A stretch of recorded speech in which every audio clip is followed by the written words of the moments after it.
McTominay's in the box. McTominay's in! Takes a deflection. Scotland take the lead. Scott McTominay, their top scorer in qualifying for the Euros, is their opening scorer at the Euros. Scott McTominay's deflected effort gives the Tartan Army the lead. Scotland leading Cologne.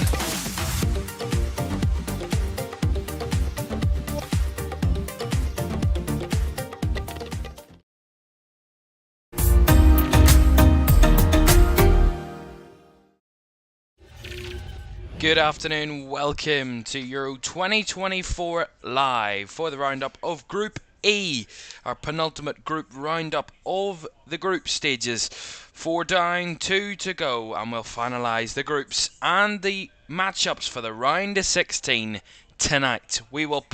All the teams can plan their route to the final. That's the aim of all of these sides, 16 of them, that will face off in a few days' time for a place in the final 8. That's all to come, and tonight we're going to be watching 8 different teams from 2 different groups that all have those ambitions. But Group E is a unique group. For the first time in European Championship history, all 4 teams in Group E are on 3 points heading into the final matches of the group. That is the first time that has happened in Euros history. So we're witnessing history here this afternoon, and any of the 4 can find their way through. Of course, these teams are all but guaranteed a place in the knockouts. Now, Group E, the only way they will fail to go through is on certain permutations, but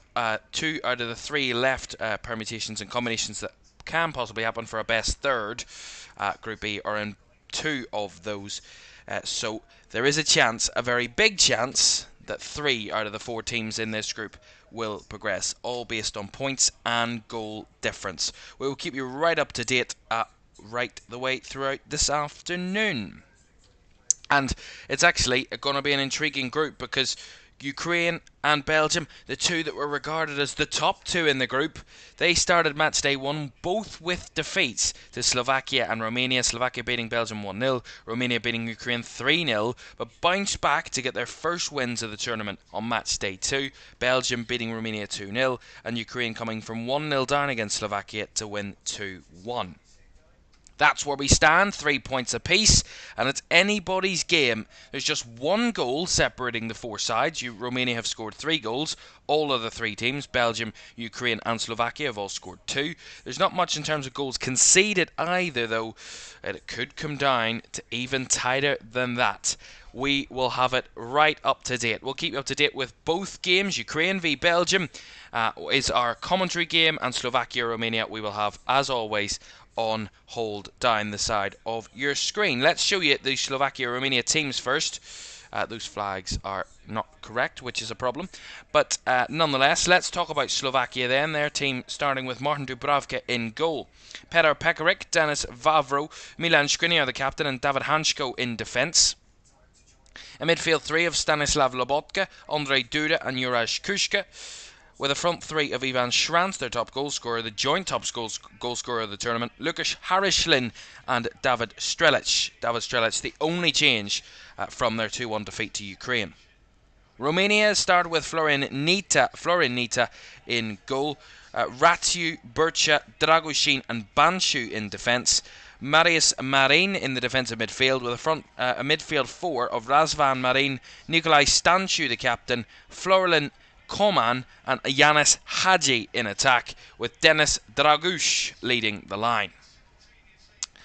Francesco Calzona and Eduard Iordanescu take each other on as their sides, Slovakia and Romania, look to try and promising get through to the knockouts. Romania, as I said, have just won 2 Euros games in their history. That first game against Ukraine and against England in 2000. They want to do another one to try and get through to the knockouts. A draw could be enough on certain permutations. That game kicking off in that one in Group E in Frankfurt. We will keep an eye on that one. To our team news in our featured game between Ukraine and Belgium. Let's start with Ukraine. Coming from behind, that comeback ability that we've seen from Ukraine, that resilience from the country as a whole and the players we saw against Slovakia last time out with that 2-1 win, coming from behind. They start with Anatoly Trubin, who made some big saves against Slovakia on match day 2. He continues in goal. They've gone for a back 5 for this one, started with a back 4 on their previous 2 games, but switched to a back 5 as Timchik, Zabarny, Svatok, Matvienko and Mikolenko make up the defenders. Matvienko the captain.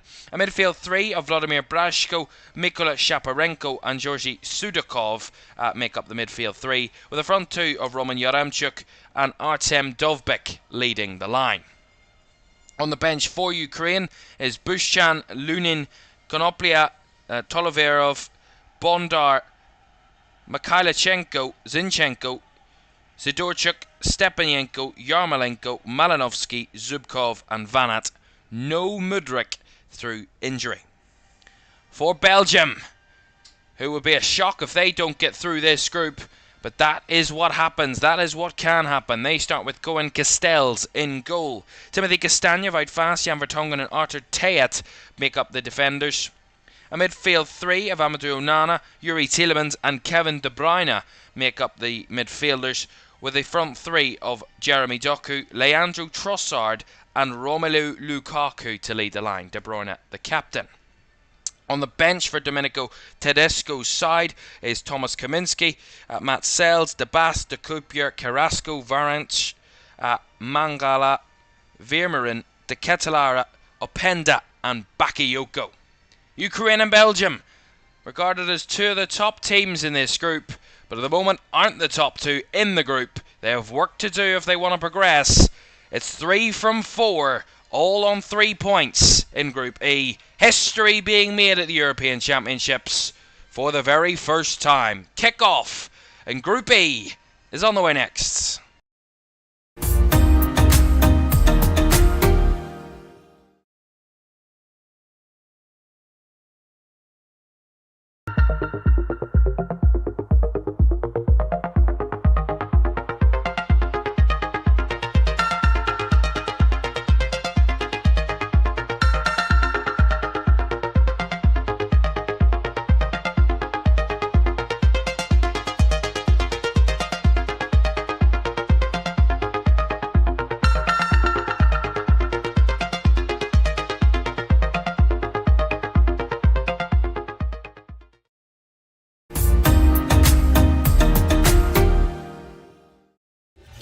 Very good afternoon and welcome to Group E, the first of our 2 live streams today, rounding up the group stages of the European Championships.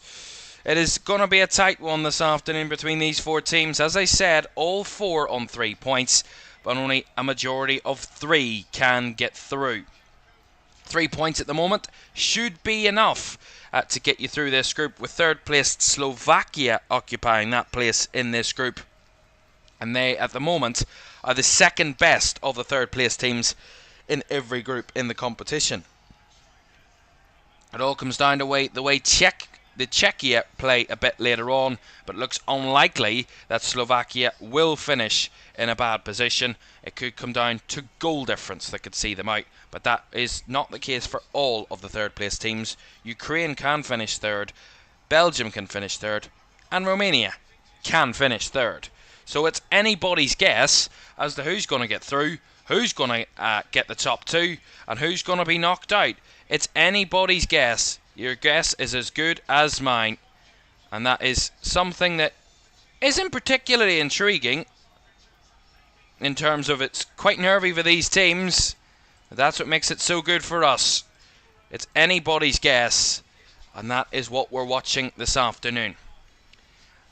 Ukraine and Belgium is our commentary game, as I mentioned. You can see down the left-hand side of your screen, Slovakia-Romania, which is about to get underway in Frankfurt. We are here this afternoon in Stuttgart this afternoon. Ukraine will play in all yellow.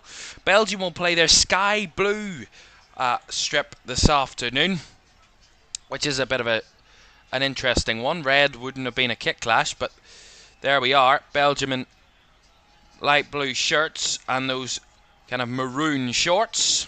They're about to get underway in Frankfurt as well, between Slovakia and Romania. And we'll keep you to date with both games as they happen every single moment. You will not miss a single bit of the action from these two games here on LFS this afternoon. Ready to get underway then. Who will be going through? Who will be going out? Let's find out. So we get underway we go in Stuttgart and underway in Frankfurt as well. This is the closest, most unpredictable of all of the groups in the European Championship so far. And it's really any of the four teams could go through theoretically, but they all can't go through. And that's what makes it so tight, so testing, and each goal, every moment, could matter hugely to the outcome of this group by the full-time whistles. We saw not the most enamouring of Group C conclusions last night. We did see an absolutely wonderful end to Group B in contrast to that, as Ukraine have the first corner. Here's Sudakov to lift it in. Not a bad delivery, but well dealt with by Belgium defensively. And it will go out for a Belgium goal kick ultimately there. Of course, interesting news for Ukraine this afternoon. No Mikhailo Mudryk. He was their main player, their bright spark, their energizer against Slovakia. And no Mudryk today will be a worry, but they do have quality players. And they've slightly switched up their technique. I said that they've moved away from that back four, gone to a back five. They've gone to a 5-3-2 Ukraine, with a front two of Yaremchuk and Dovbyk. Yaremchuk, of course, who got the ultimate winner against Slovakia last time out, so will be a clear threat to this Belgian defence, who haven't been the most cleanest so far. I mean, they've only conceded one goal. That came in their first game. They kept a clean sheet against Romania last time out, but Romania did have some good chances against them and kept themselves very much in the game against Belgium. At times, Romelu Lukaku will probably be the man who feels the most hard done by VAR in the tournament so far. He's had 3 goals ruled out via VAR, 2 for offside and 1 for a handball in the build-up to the attack. So he will feel the most hard done by. At the moment, he's the VAR top goal scorer. Our referee this afternoon here in Stuttgart in this game between Ukraine and Belgium is Anthony Taylor. The referee talking to both goalkeepers. I have no idea what that was about. Anthony Taylor, of course, was involved in that controversial decision between the Netherlands and France on match day 2. As to disallow that goal. Anthony Taylor and the VAR team that day. Be hoping he doesn't have any of those types of moments here today. And that's why, because it could be so very crucial. 1 goal disallowed or 1 goal given that may be a bit controversial could be the difference between going through and going out in this group. That's how tight it is. As Castagna was closed down there in possession. Good work there by Mykolenko. Nice Sudakov. Out wide to Mykolenko with a cross, but too close to Castells to test him there. Ukraine trying to threaten Belgium in the early moments. Let's show you the live table then. Of course, the goalless draws won't change the outcome, but this is the way it stands in Group E. Romania lead the way on 4 points, having scored just the 1 more goal than Belgium. That's why they lead the way on goals scored. Belgium in second, also on 4 points, with a better goal difference than Slovakia behind them, also on 4 points. They're on 0 goal difference, Slovakia, and Ukraine with the worst goal difference find themselves bottom of the group. It's goal difference that separates the sides, even goals scored between the top 2. That is how tight it is. It is incredibly tight. 1 goal can change the whole state of the group completely.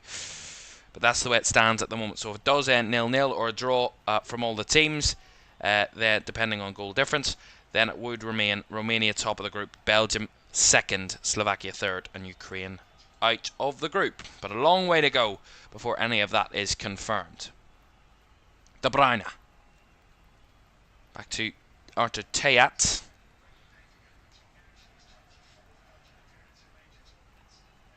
Nice play in between the lines. Onana. Down the right hand side comes Trossard.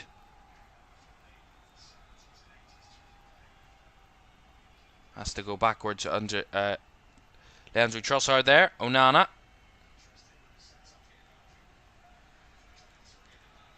Trossard into midfield, trying to find Tielemans and try to thread it through for Lukaku there, Tielemans, but Lukaku well seen off by the defence of Ukraine there. Serhii Rebrov's side really didn't show any of their qualities in match day 1 against Romania, losing 3-0.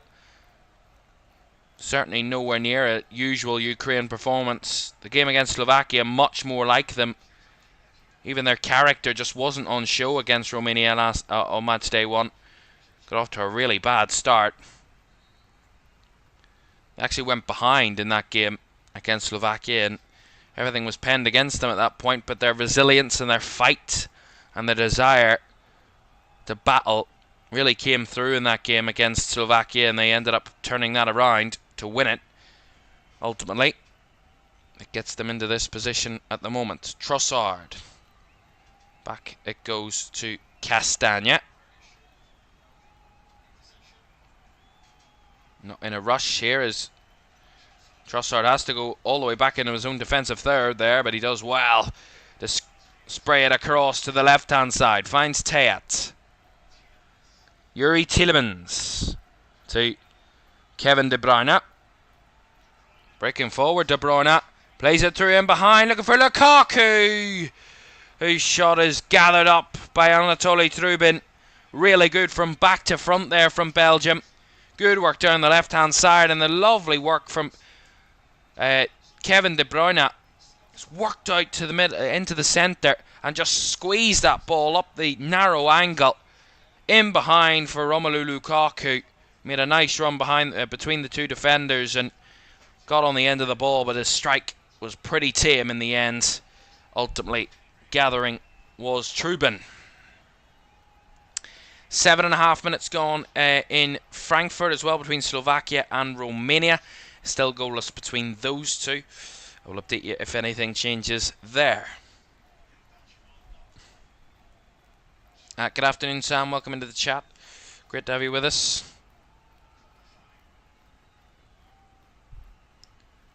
Castagna knocks it long, brought down well by Romelu Lukaku. Out wide it goes to Doku off the left. Doku and Trossard have been kind of in between left and right, swapping the two of them. In between. Doku on the left here this afternoon, Trossard on the right hand side. Castagna to Wout Faes. Timothy Castagna. Tielemans, nice work in between the lines. Trossard has to go back though, as Castagna goes back to Castells. Tayat. Confident possession, nice ball by Vertonghen. Trying to find Doku, was battling there. Lost start as De Bruyne wins it back. That's wonderful work from Kevin De Bruyne to win that ball back off Timchik. Very good from Belgium there. Losing the possession, but working hard to win it back and getting it back well with Kevin De Bruyne. As Mikolenko sees that one out off Trossard for a Belgian throw.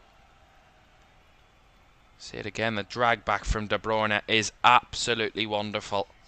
The skill is gorgeous. Castagna. Onana pressing out from the back there, Ukraine. All the way across to Arthur Tayat. Now Wout Faes. Castagna. Ukraine trying to push up the pitch to pen Belgium in. So far Belgium pretty calm on the ball. Nice work to find Doku as he's brought down there. Jeremy Doku. Will be a Belgian free kick. The man committing the foul there was Ilya Barnier. Yeah, just stepping back from his run forward. There's Barnier, the centre back, and stepped into the path of Doku, committing the foul. Two Premier League players there, Ilya Barnier of Bournemouth and Jeremy Doku of Manchester City. Fast, looking for that long one over the top to try and find Lukaku. He's left it and Doku couldn't reach on the other side, so Ukraine will just pass it back to their keeper, Trubin. Has to go out long, and he came off Shaparenko there. He tried to bring it down. Early free kick or throw in taken quickly as Tielemans delivers. Headed away by Matvienko there. Ukraine under a bit of pressure at the moment. As they win the ball back in midfield there, Ukraine. And now Matvienko can get them forward. Mikolenko making the run down the left. Back to Sudakov. All the way back to Svatok. And Trubin has to go long again. Good strong defending from the, or heading from the Belgian defence. As Doku comes forward again. Well closed down in there by Ukraine, but again rushing the pass as Sudakov there falls to the path of Doku. Now De Bruyne on the left. Well closed out there by Ilya Zabarny, and Ukraine will win it back. But an example of Ukraine are going long. We've just seen another one here. They've won their first head of that time, Dovbek, but they didn't win the second. But really pushing up high, Belgium, the defenders, winning those headers, winning those aerial duels, because that's clearly the target from Ukraine. Go long, try and hit either Yaremchuk or Dovbek in those areas, high up the pitch, and break forward from that position. But Belgium so far winning those headers, winning those battles, and just kind of recycling possession for themselves at the moment. Castagna to Leandro Trossard. Now Onana. As the run from De Bruyne from in behind. Just a bit too much that from Onana. Escapes De Bruyne's reach and goes behind for the goal kick to Ukraine. But again, good work in between the lines. De Bruyne just fading away. No one watching him. And that the ball from Onana slightly overhit, but it was it was the right idea, just the wrong execution.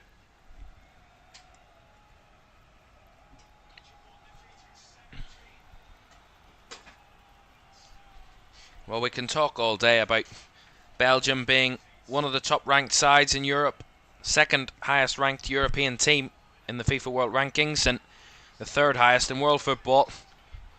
Oh, that was a looping clearance there from Svatok. De Bruyne was coming forward and Svatok just blocked his pass, and it was looping back towards his own goal there from the Ukrainian centre back. Had Trubin a slight bit worried, but it looped over the bar for a Belgian corner. Belgium continuing their push. Still posing a big threat in these early moments. De Bruyne will take this corner, left hand side. Whipped across the front post, and again headed behind by Zabarny. Another corner will come for Belgium.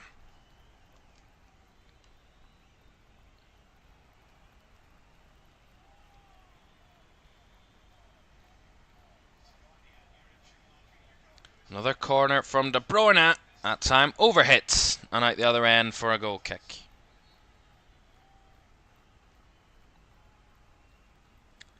Well, that defeat to Slovakia on match day 1 for Belgium is their only defeat in either 2024 or 2023. They went the whole of the 2023 calendar year unbeaten.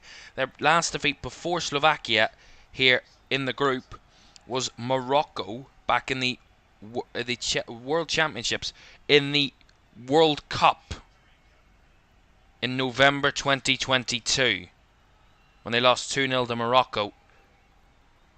So almost over a year and a half ago, you have to go back before Belgium's previous defeat before the Slovakia defeat.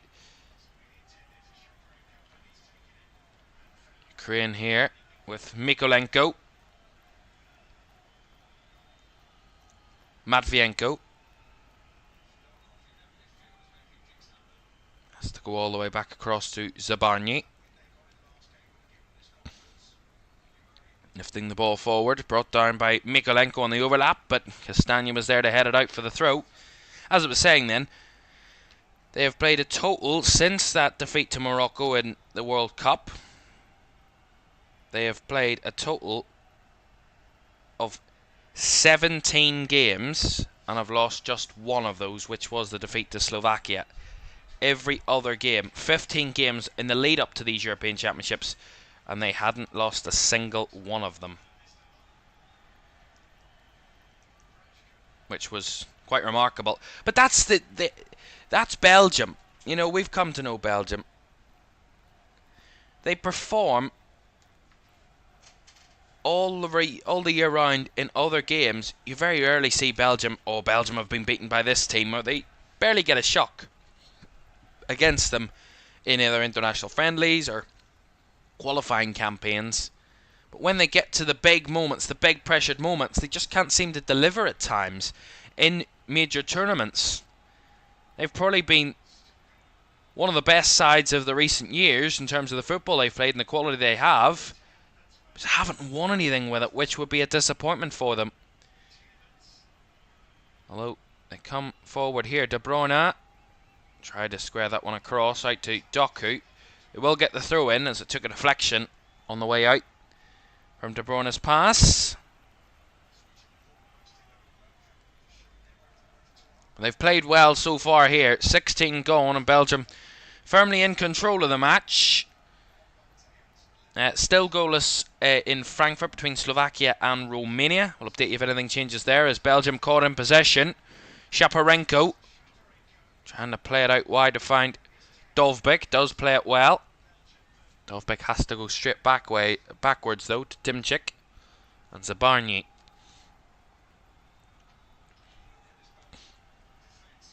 Well, the winner of this group will face a third place team from Group C or Group D.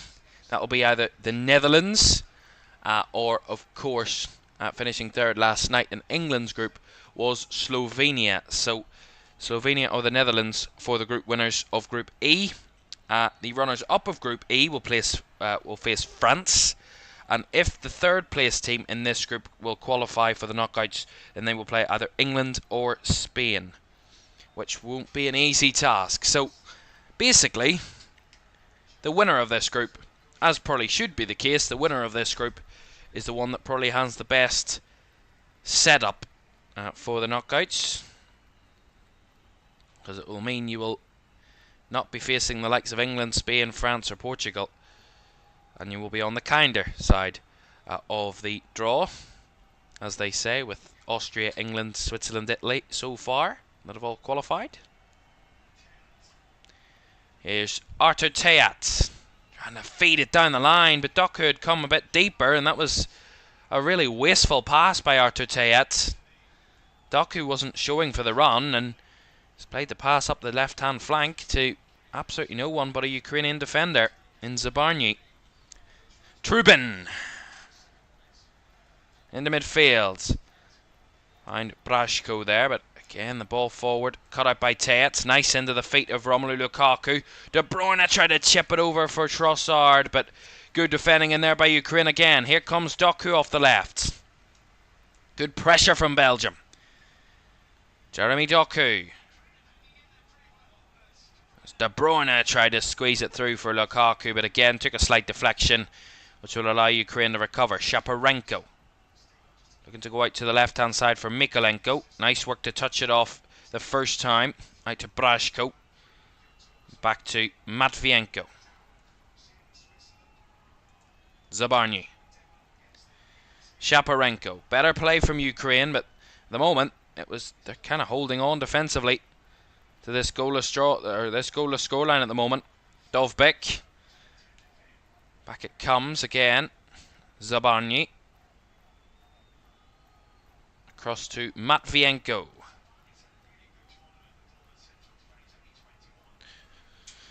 If someone's having an idea of picking up the Bournemouth centre-back. I said about Ilya Zabarny, been a very promising centre-back this tournament. 21 years old, is on contract to Bournemouth until 2028. Only joined last January 23, but he's already made a big impact and got into his national side. As a shot from distance into the hands of Castells. It was from Roman Yaremchuk from very long range. Decent one, straight down the throat of Castells, but not a bad effort by the number 9. Just as I was talking about his teammate Ilya Zabarny, Yaremchuk shows up. Still a threat for Ukraine. Belgium, maybe 1 or 2 warning signs, possibly. Still in control as fast as caught in possession. And now Yaremchuk can get the afterburners on. Plays it to Dovbyk. Dovbyk will shoot, but that is very wide and very wild from Artem Dovbyk. But again, an unforced error from Belgium. It's quite fast, just played it off, and miscommunication from Belgium there, just giving away possession, and good work from Yaremchuk. Pass it off, but Dovbyk just tried to shoot, and he caught it completely wrong. It was always spinning away from goal. It was always going wrong side of the post. Always going behind for the goal kick. Not a good effort whatsoever there from Artem Dovbyk, but again, more threat that Ukraine can pressure this Belgium side into making mistakes. As Lukaku tried to go up for that header. Svatok seen it all the way back to his keeper, Trubin. Game's ebbing and flowing at the moment. Belgium dominating possession, wanting to control the play. Ukraine targeting that counter-attacking approach, as Trossard had the last touch there. Will go out for a Ukraine throw. Still goalless in Frankfurt between Slovakia and Romania, which means, as it stands, Romania will top the group on 4 points, just ahead of Belgium, who are on the same goal difference as Romania, but would lead the way on the goals scored. Belgium would take a runners-up spot. Slovakia would take third ahead of Ukraine, who are with a worse-off goal difference. A long way to go. Whoever takes the lead will take top spot in the group, in the game, for the moment anyway. That's the way it would turn out. Here's Teat, though. Tillmans.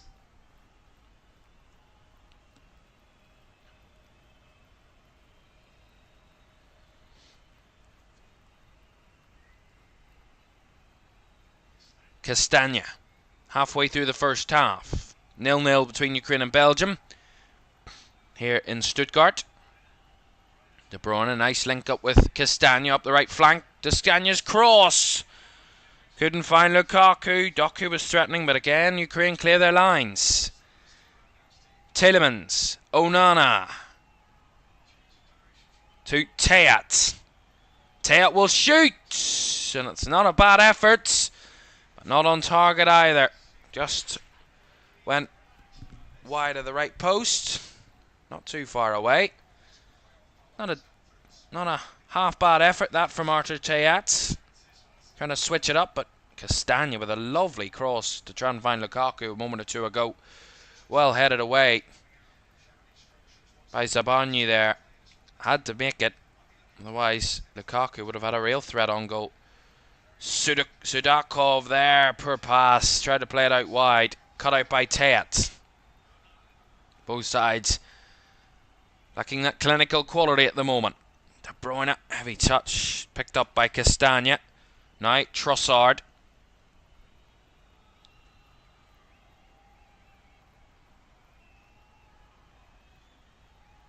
Onana.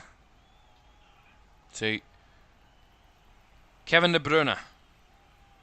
Again, try to play the ball forward. Took another deflection, but again, Ukraine can't bring it under control as Belgium have it back again. Tielemans. We have a goal in Stuttgart. Or in Frankfurt, sorry. We're in Stuttgart. A goal in Frankfurt between Slovakia and Romania in the Deutsche Bank Park. And it is Slovakia that have taken the lead. Slovakia are ahead.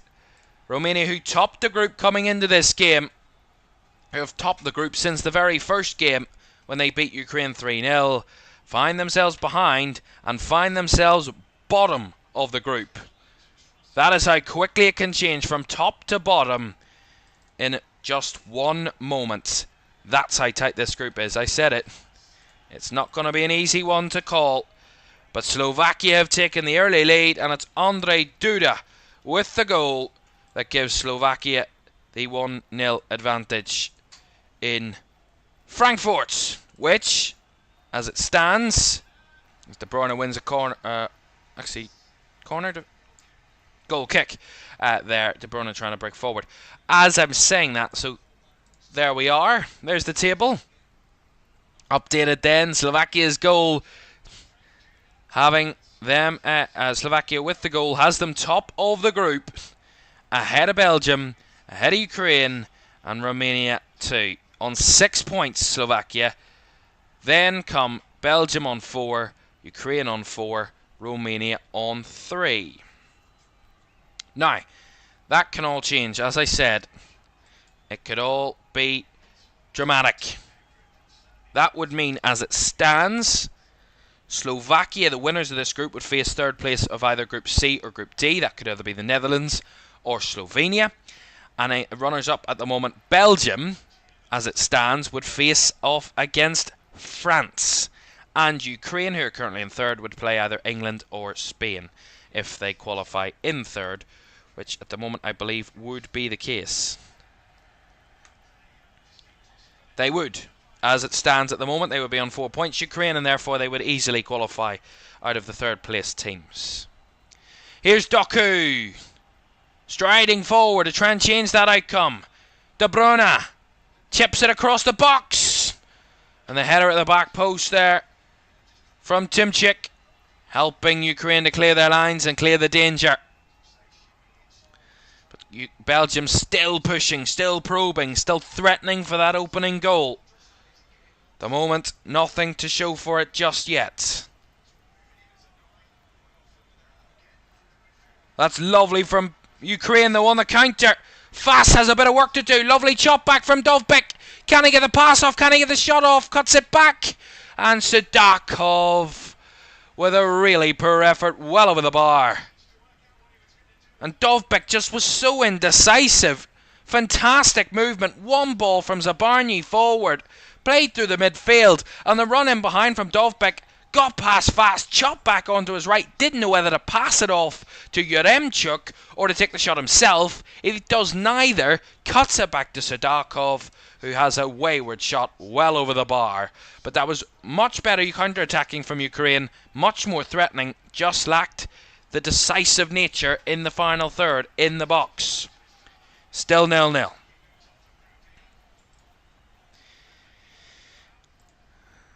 Remember, it can change on a single second here in this group. Anybody's guess as to what can happen. At the moment, Ukraine could be a possible battler for England or Spain. Here's Mikolenko.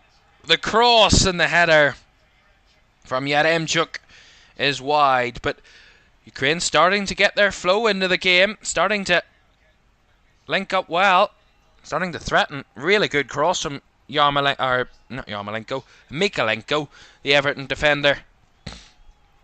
Really nice cross onto the head of Yaremchuk. Just had to lean back, Yaremchuk. The ball was just slightly behind him, but he adjusted well and got his header off, just not on target. Much more promising from Ukraine, who've actually had more shots than Belgium in the first 28 and a half minutes so far. 4 shots, Belgium just the 2. Belgium have created the only big chance of the game, of course. But it is still quite tight. Belgium still dominating the possession, over 60% of the ball still for the Red Devils, who are not playing in red at the moment. They won't be playing red at any time this afternoon, obviously.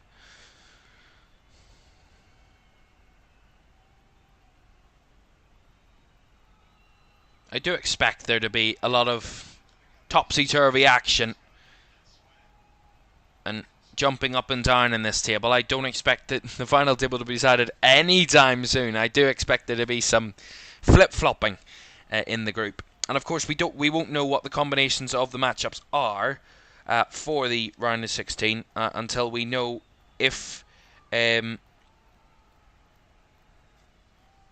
third place team from Group F will qualify a bit later on. At the moment, that is still to be decided, and you can watch that a bit later on with us as we watch Group F, match day 3, Georgia against Portugal, our commentary game, alongside Czechia and Turkey, 8 o'clock tonight, to find out who does join the rest of the teams through to the knockouts.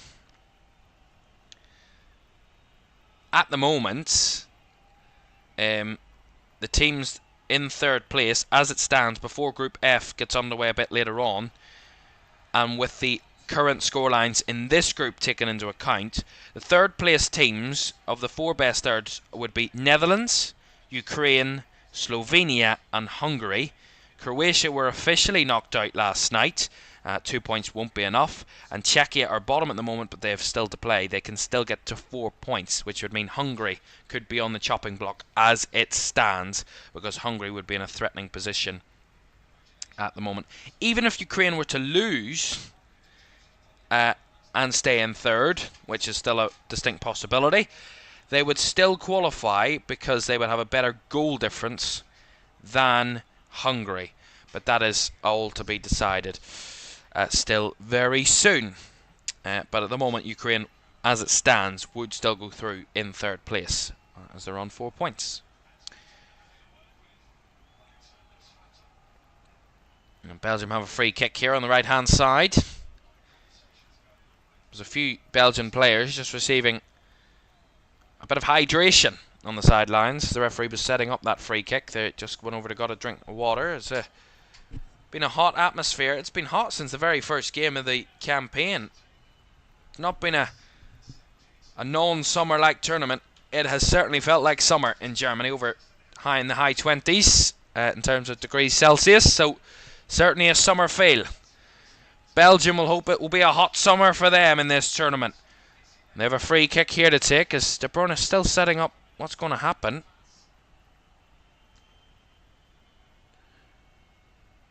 Chatting with the referee. I think Kevin De Bruyne is not happy with something. He's just... Oh, lasers. Yeah, we can't condone any of that behaviour. Kevin De Bruyne has just talked to the referee about there being lasers shone on his eyes from the crowd, so that is not something we want to see. De Bruyne to take this free kick now for Belgium. Right-footed, tried to sneak it past the keeper. Just on the side netting, but a nice idea by De Bruyne. It had Trubin scrambling across his goal. A one-man wall from Ukraine. They took a risk there. Ultimately, it didn't. They weren't punished from it. It bounced and just slightly wide. Just wide of the right post and hit the side netting, but very, very close from De Bruyne.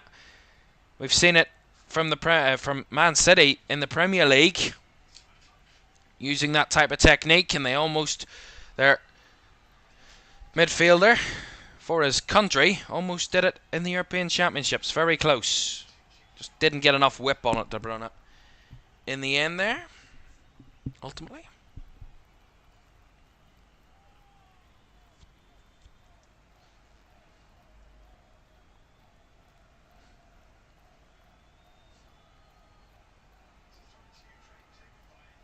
Ukraine will get the throw in.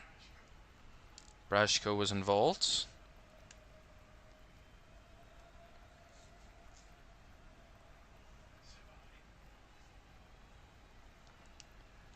Here's Eliza Barnier.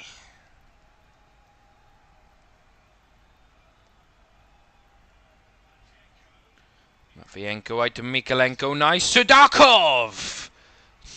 Straight at the keeper again, but a better idea. Again, it's a threat for Ukraine. Nice ball from Matvienko down the left flank to find Mikalenko. Cut it back into the box, and Sudakov made the run into the box late. Got on the end of that one, struck it well, but again, straight at the keeper Castells. But Ukraine still threatening, which is good to see. Keeping this game competitive at the moment. Anybody's guess as to who will get the points?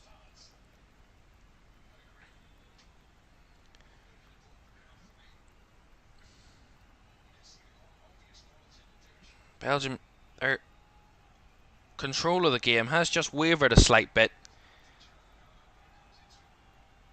I think they've lost their momentum a slight bit here.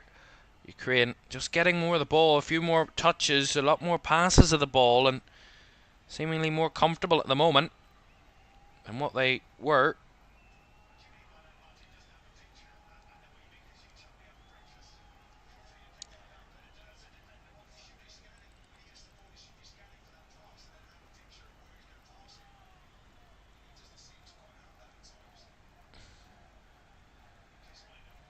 De Bruyne. Trossard pulled back there slightly by Svatok, so it will be a free kick to Belgium. 10 minutes of the first half to go. It's still 0-0 between Ukraine and Belgium. You're in Group E. Belgium will take second spot. Ukraine will be in third at the moment, both qualifying for the knockouts. Slovakia would take top spot, and leaders before kick-off, Romania, would at the moment be going home. There is a penalty in Frankfurt. Slovakia and Romania. Slovakia leading, and Romania have a penalty.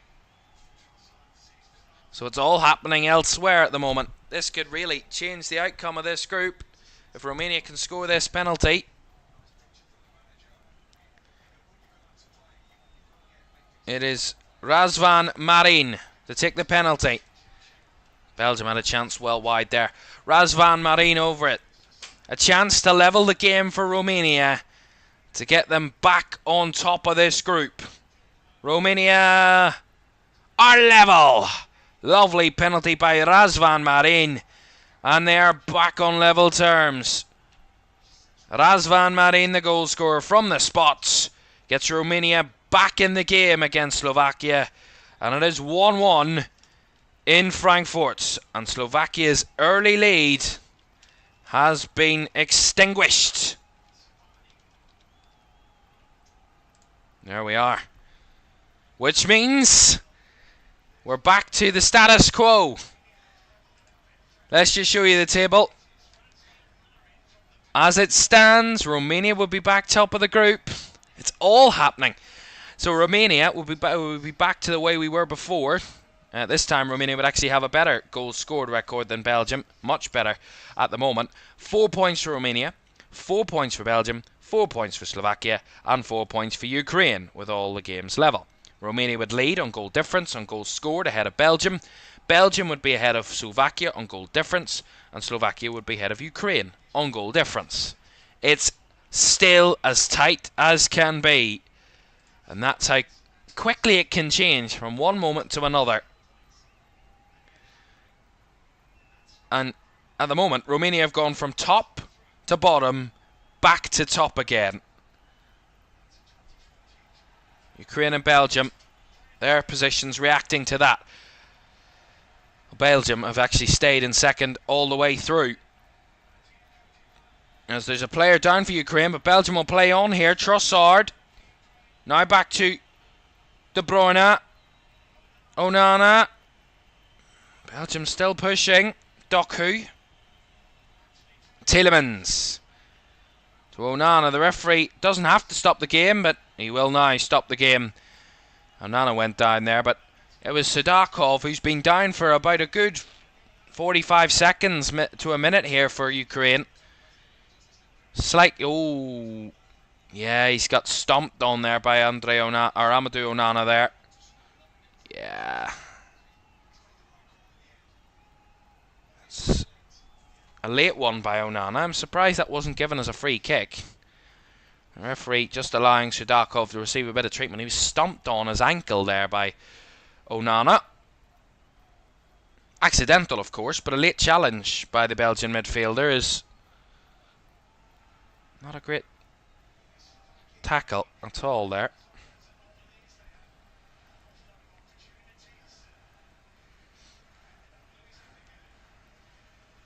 Razvan Marin, with that penalty, now joins the joint top scorers. He scored the second goal against Ukraine on match day 1, and has now scored again, so he is amongst the multiple number of players that are on 2 goals at this European Championships so far, alongside Mikatadze, Fulkrug, Musiala, Gakpo and Schranz. They're now joined by the Romanian Marin. And there's 2 Marins in the Romanian side, Marius and Razvan. It is Razvan that's on 2.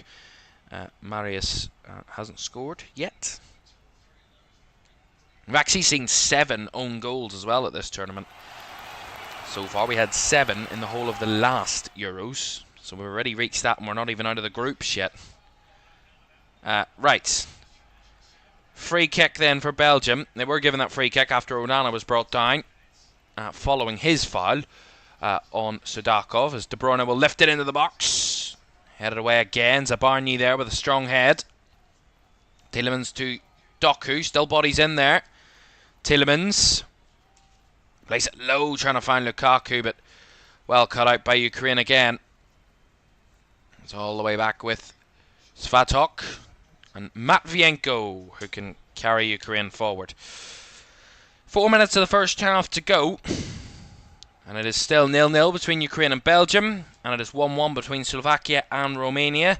The table stays as it is. Stays as it is from kickoff, although each side has an extra point, because they were all drawing at the moment. Although here come Ukraine in behind, and Yaremchuk's cross there, trying to find Dovbek to tap it in. We'll just see this again. Matvienko squares it lovely through the lines, flicked on to Yaremchuk, and Yaremchuk well past fast, and he just tries to square it across to find Dovbek in the middle. It's just ahead of Artem Dovbek. Probably should have took the strike himself there, Yaremchuk. Good work in behind from Ukraine, but again, as I said a bit earlier, that indecisive nature, the lack of clinical decision making in the final third is letting them down at the moment. They very easily could have had 2 goals in this match.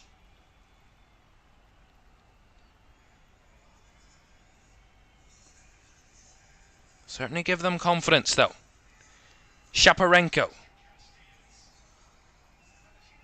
Mikolenko trying to find Yaremchuk in behind again, and a free kick will go Ukraine's way for that foul on their number 9 by Wout Faes, and a yellow card will also go the way of Wout Faes, the Belgian defender.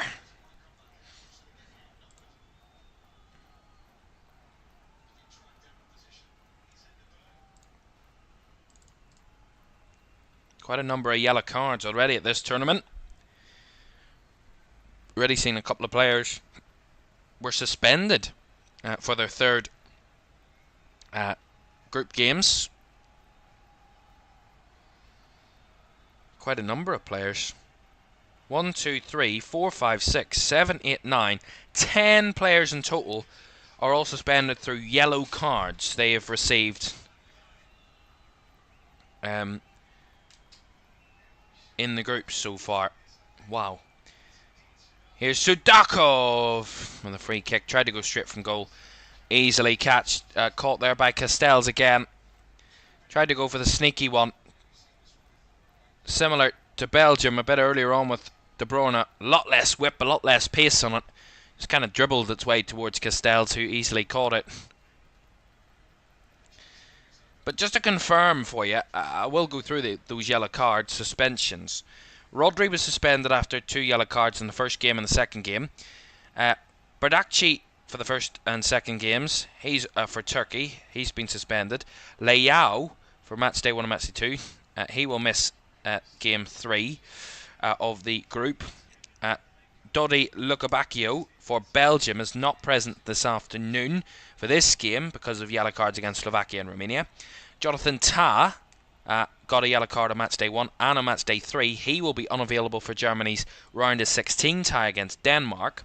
Switzerland defender Sylvain Widmer was got a yellow card on match day 1 and match day 3, so he will be unavailable for their round of 16 tie against Italy. Italian Riccardo Calafiori also will be missing for that game against Switzerland. Patrick Wimmer for Austria will be missing for their game in the knockouts as well. Erik Janse for Slovenia, he will be missing for their round of 16 tie, and Morten Hjulmand for Denmark as well. That comes to a total of 10 players having received suspensions for 2 yellow cards in the group. De Bruyne down the line, out to the left finds Trossard. He's got Lukaku and Doku. Has to cut it back to De Bruyne, who will strike, and the shot will easily be gathered with a decent save by Anatoly Trubin, who dove to his right and did well to gather the ball. Another whipped effort from De Bruyne, as there are 3 added minutes elsewhere in the Slovakia-Romania game. So far we will have 2 added minutes here. In Stuttgart, Sabarno, the ball over the top, not fully dealt with there by Belgium, but Vertonghen did get away with that one. It was the ball over the top by Zabarny, and Vertonghen didn't gather it the first time well. And again, Ukraine, one pass over the top seems to be getting them into very good areas. That's a worry for Belgium, how easy it is for Ukraine to threaten and to get into those good areas and get it to their forwards, get it to their threatening players who can test the Belgian defence. Sudakov has to go back the way to Matvienko. Cross to Ilya Zabarny. Last minute of the first half. The last few seconds of the first half. The last minute of the first half as well, between Slovakia and Romania, sorry. So not long to go there either. Matvienko.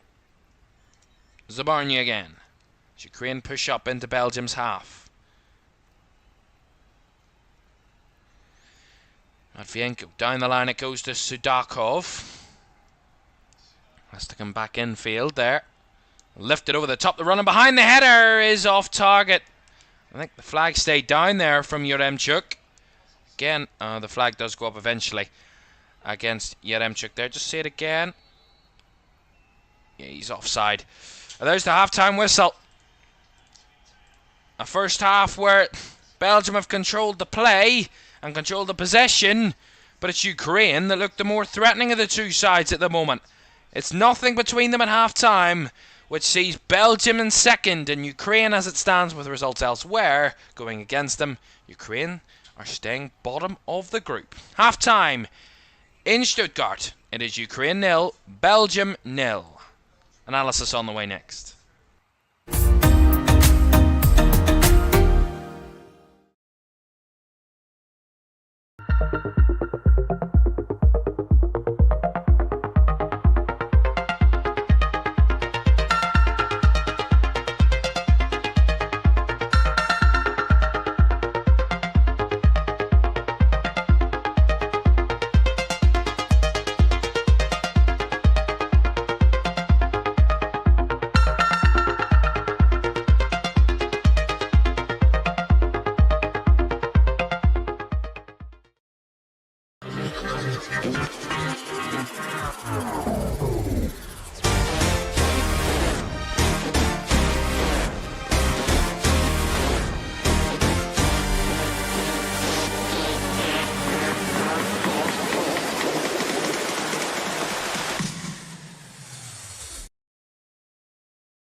Bodies in the box, McTominay, it's in! Takes a deflection!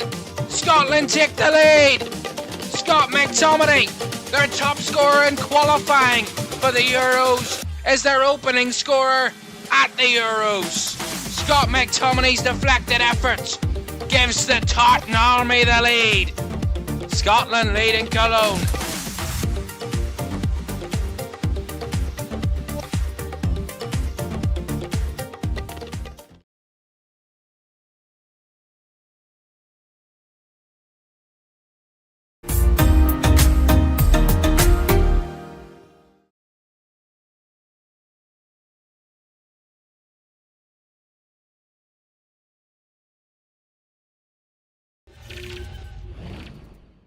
Welcome back to Euro 2024 Live. Half-time in our two Group E games. And at the moment, nothing has changed from before kickoff in terms of positions in the group.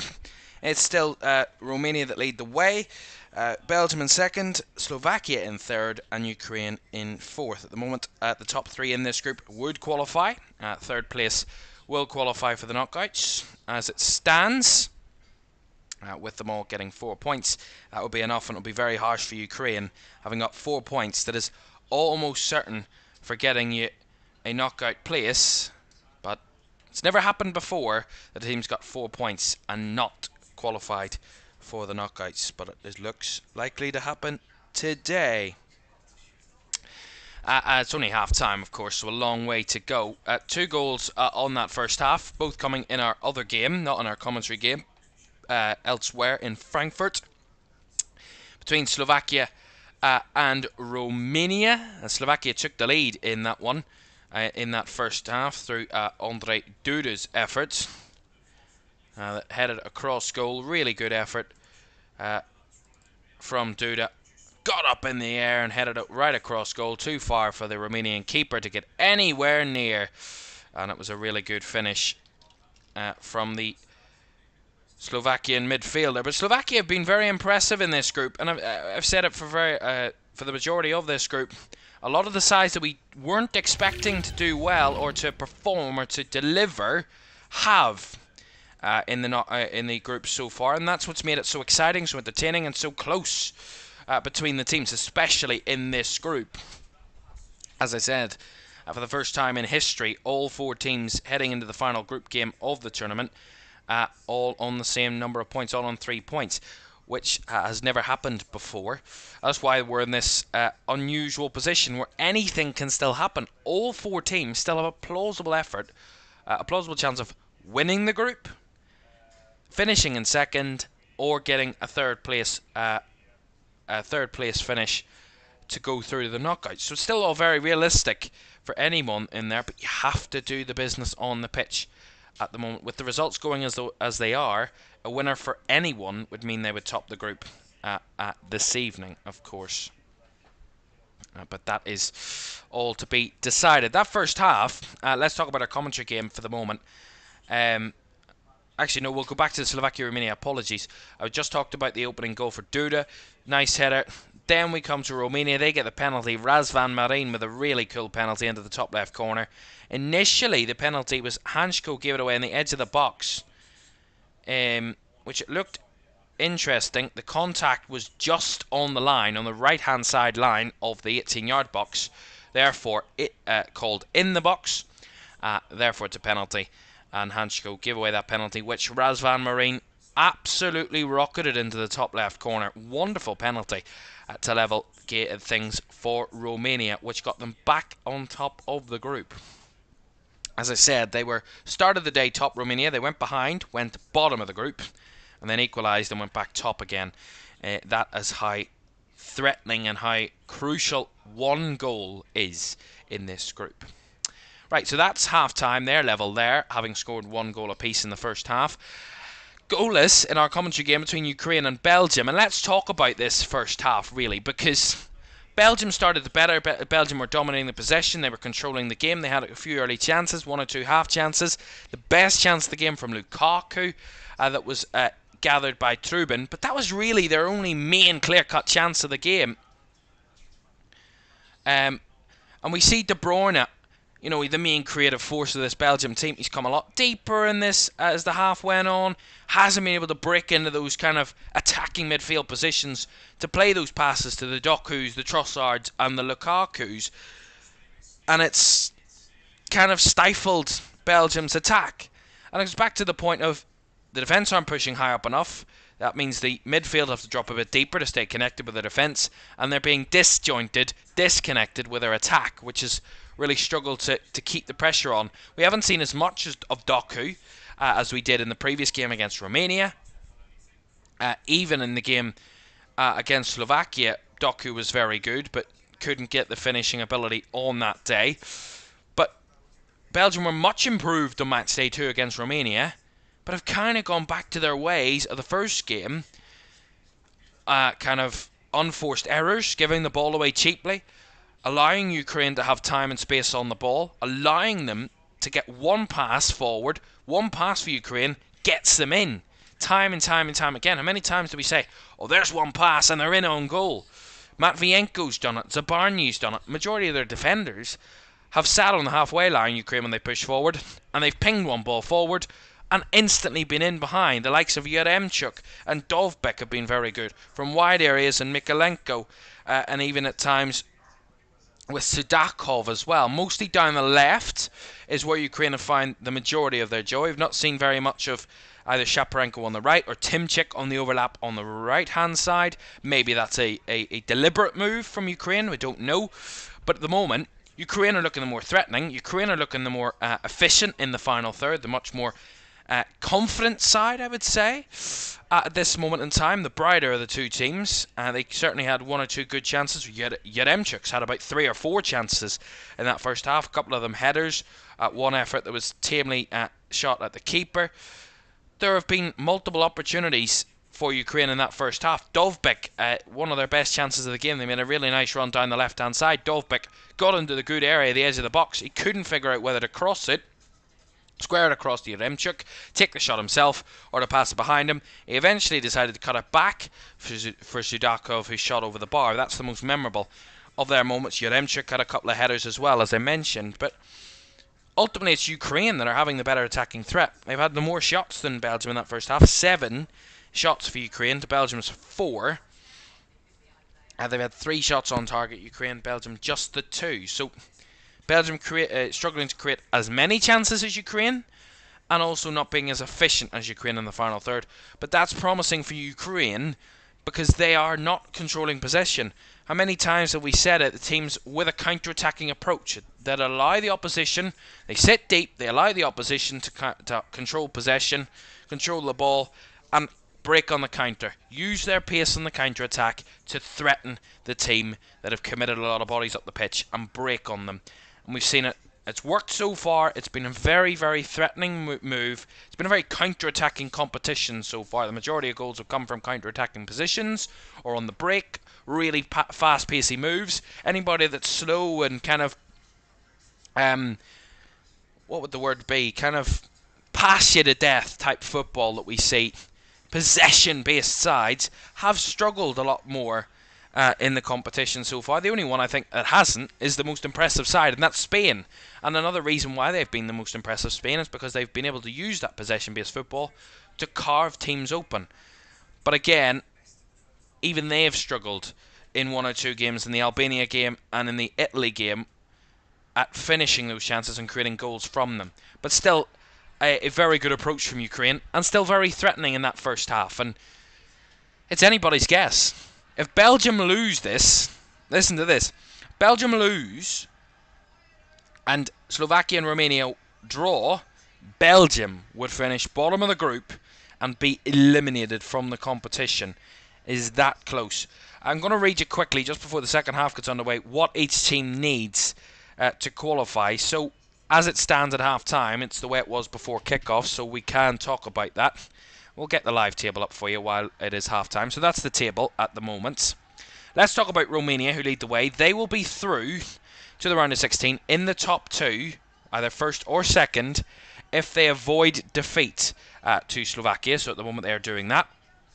They will be unable to reach the round of 16, Romania, if they lose and Ukraine avoid defeat. So what was happening in that first half when Slovakia took the lead and Belgium and Ukraine were drawing, Romania were bottom, which meant they would be unable to progress. That is the only case that would happen. So as long as Romania avoid defeat, they will be through.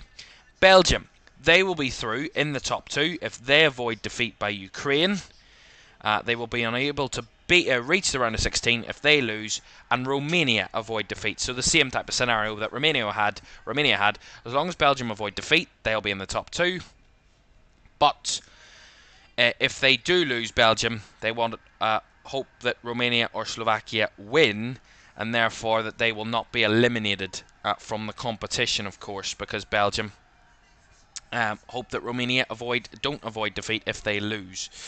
Slovakia, they will be through, at least as a best third place team at the moment as it stands, if they avoid defeat. So as it stands, with them drawing, they would be through in third, Slovakia.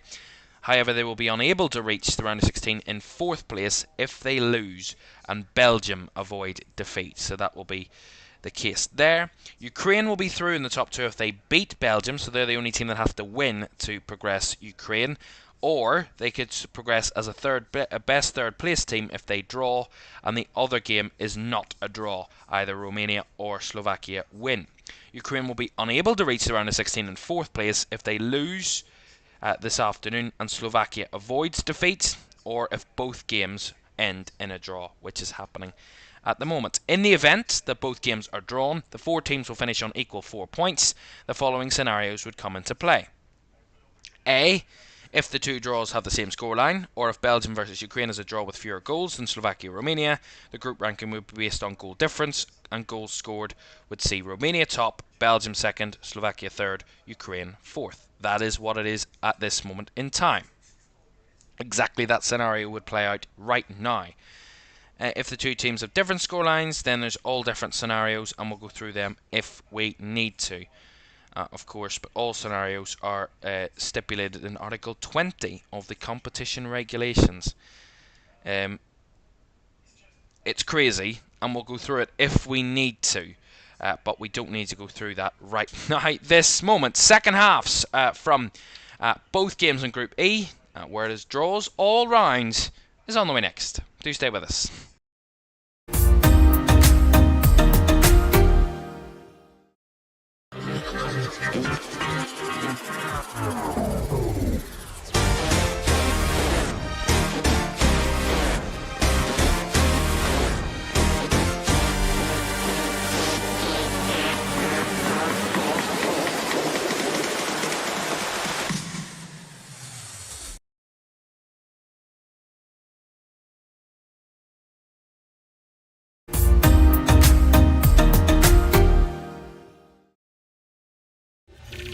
Welcome back to Euro 2024 live on LFS. Halftime in the two games in Group E. It is Ukraine and Belgium 0-0, and Slovakia 1, Romania 1 at the break. Slovakia took the lead through Duda before Razvan Marin's penalty levelled things for Romania in that one. So Marin levelling there, which sees at the moment, as I mentioned at half-time, it would see Romania top, Belgium second, Slovakia third, progressing as one of the best thirds, and Ukraine dumped out in bottom place at the moment. But a long, long way to go. And all different scenarios can play out as the games go on, and we will update you each and every time there's a goal scored, because that is how often we need to update you, because it can change every single second. Don't forget to like, subscribe and turn on post notifications if you haven't done so already. It'd be greatly appreciated. And do follow us on socials as well, on X, Instagram and TikTok. All the links and handles you need are in the live video description. Right, let's go then. Second half's ready to get underway here in Stuttgart and in Frankfurt as well. Ukraine have work to do if they want to progress. A win would secure safety, would secure progression. A draw would mean it's not in their hands, and they would have to hope that the other game does not end in a draw for them to progress, Ukraine, if they end up drawing this one. That's how close and how tight it is.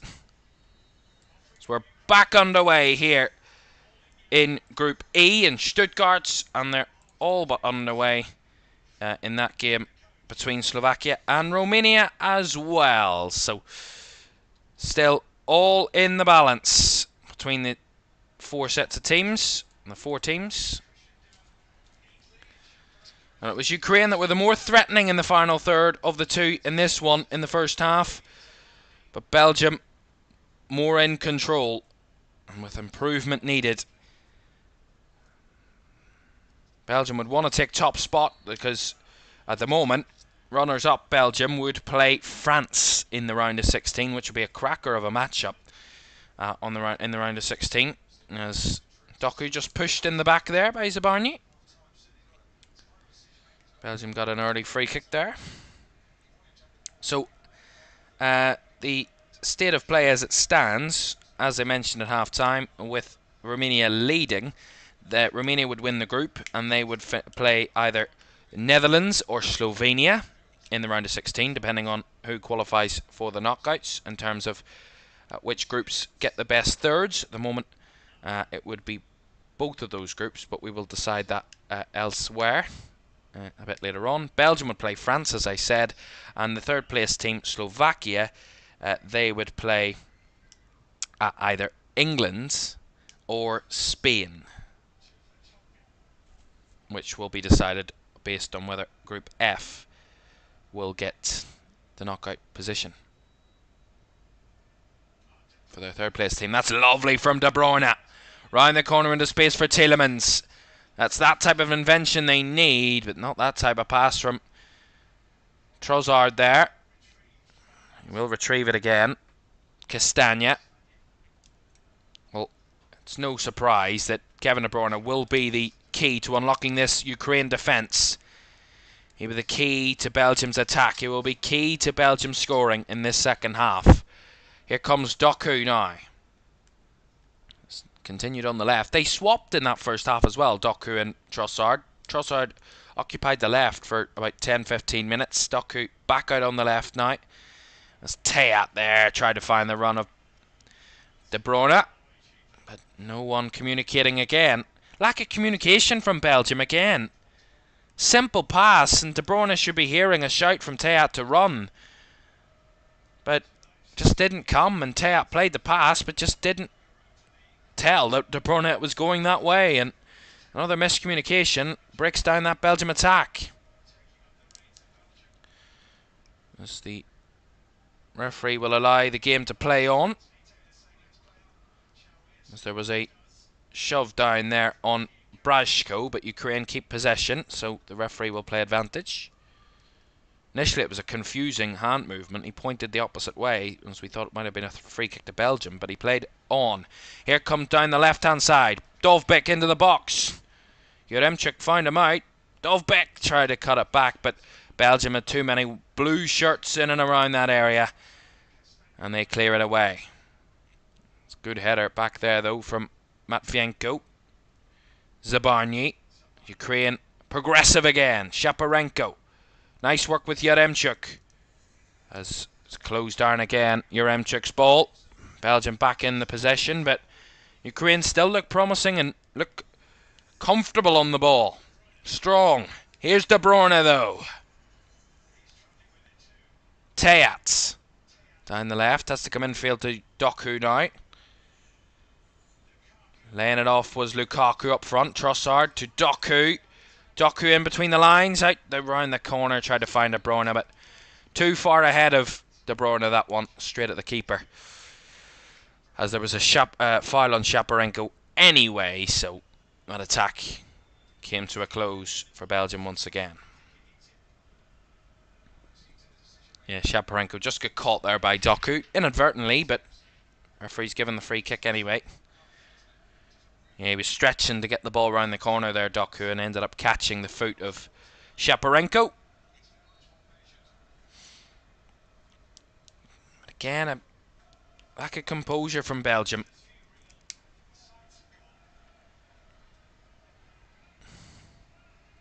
Header up into the air by Vertonghen. Battling there, lost that battle, Vertonghen.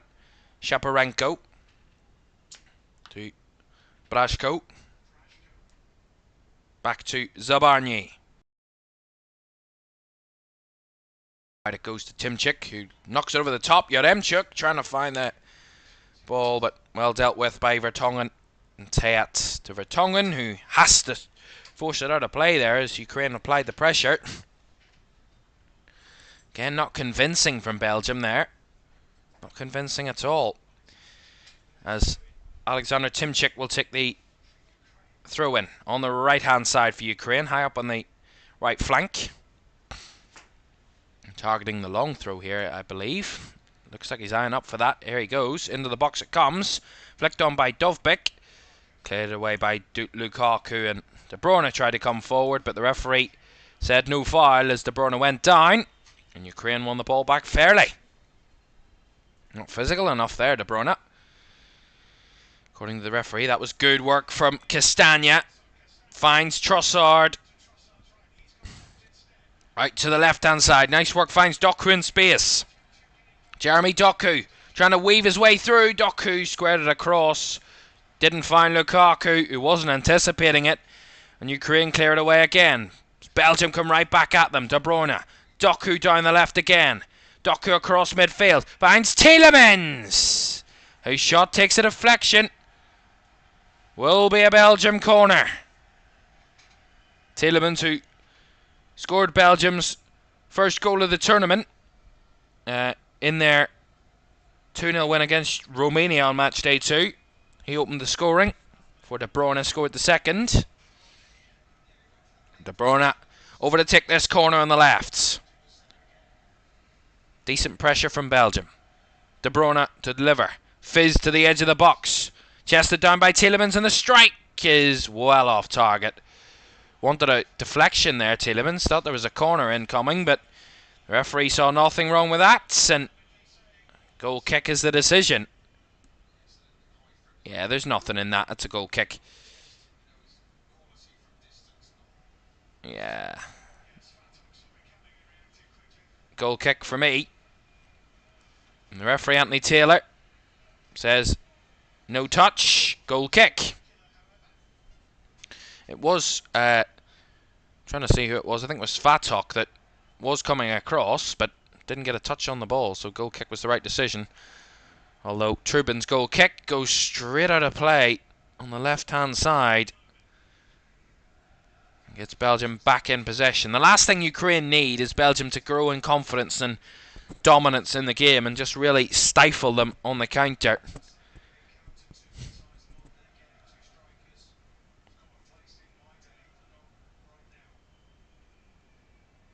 And it's fascinating to see what way Ukraine are playing. We don't often see two strikers in the modern game. It's certainly not a usual situation for a defence to come up against two centre forwards. Usually it's just the one in modern football when you usually have a front three of two wingers and a striker. Not often you see two strikers. It's Matvienko's ball over the top. Just too much for Mykolenko to chase, but the number 16, Mykolenko, giving the thumbs up to his teammate there. Castagna had him marked all the way back anyway, so no real threat.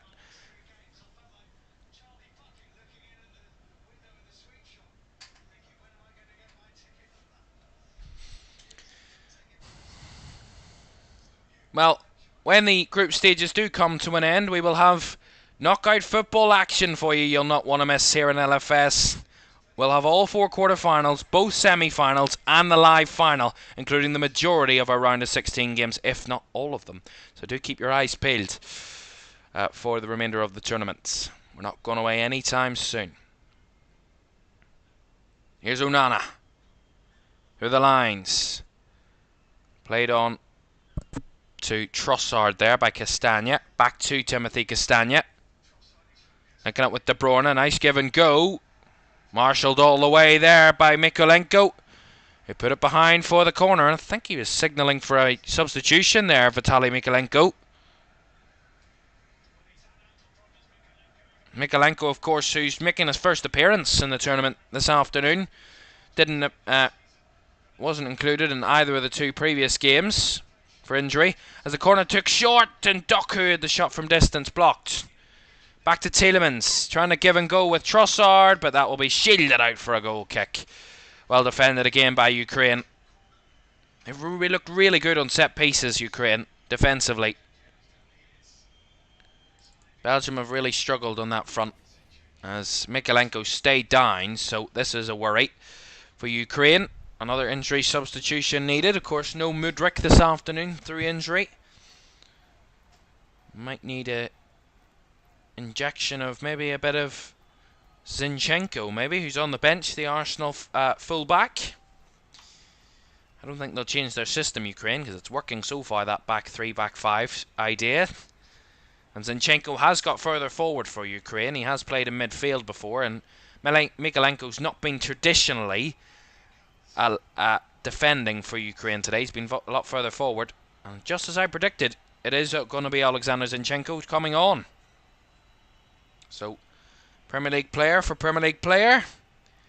Mykolenko, who has made just 56 minutes of an appearance in the 3 opening group games in total, all coming in this one, is going to come off and be replaced by Alexander Zinchenko momentarily. At the moment, Ukraine playing with 10, because that substitution hasn't been made just yet. And Trubin will knock it up the pitch. All the way through it will go, and Vertonghen will just pass back to Castells.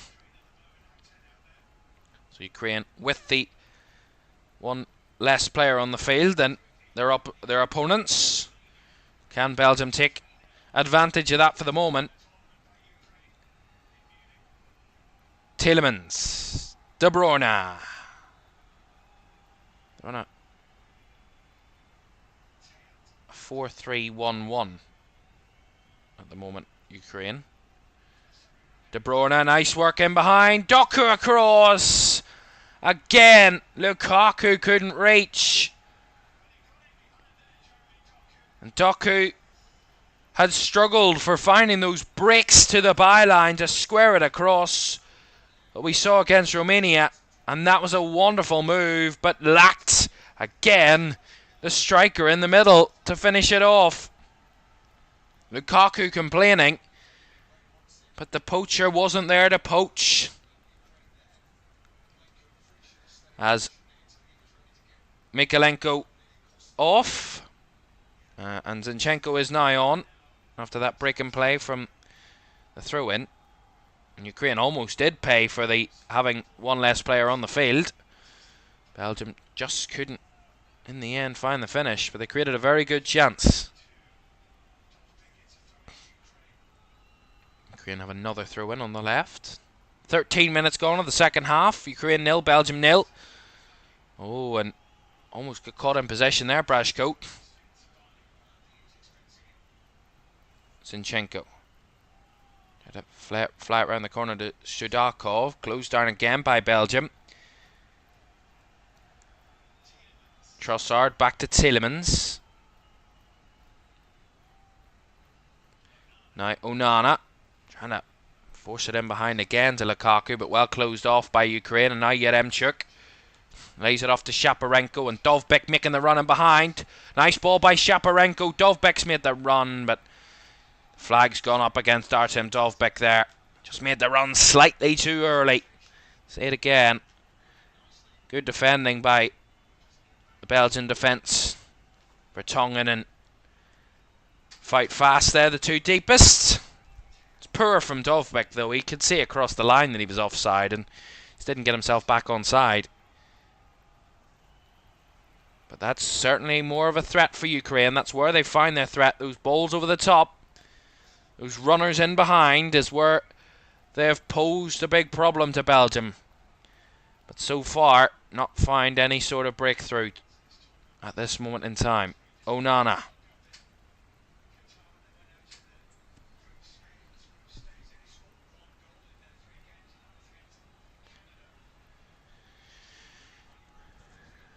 Tielemans. Trossard, more central. Again, trying to force it in behind to Lukaku, but Ukraine filling out those areas through the middle and closing down those spaces for Belgium. Tielemans has it back again. To Teat. Now Doku. Step in field with the ball. Doku. Right wide it goes to Teat. Not much movement up there at the moment for Belgium. It goes all the way back across. Vertonghen. Fast. Bit slow at times. Sideways and backwards. Lack of inventive passes at the moment. Trossard. Down the line it goes. Castagna. Chance on the right. Again, Castagna has to go back again to Onana. Not much movement up front. I mean, very immobile in that final third. Doku. Again, tried to spin his man, but Well seen out by Timchik there. And I think Domenico Tedesco has had enough. And he's got to make changes here. He knows his side. If they want top spot, they need to win. A draw at the moment would be enough to see them through. Certainly not as group winners. Changes coming. Tielemans and Trossard coming off for Belgium.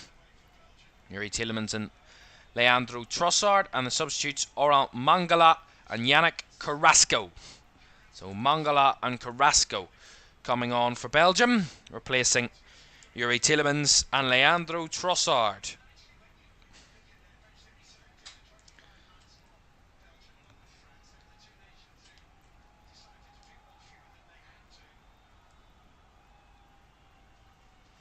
Fast, lifting one over the top.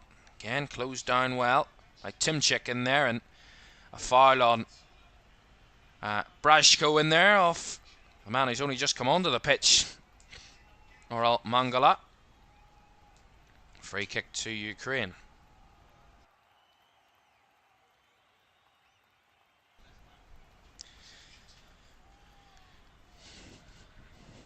So 0-0 here in Group E in this one. Though Ukraine sloppy in possession there. Doku to Teat. Mangala. Doku round the corner, finds Teat on the underlap. Trying to breach past the defence there, but Zabarny had him well marshalled. And Ukraine will get the throw in their own half.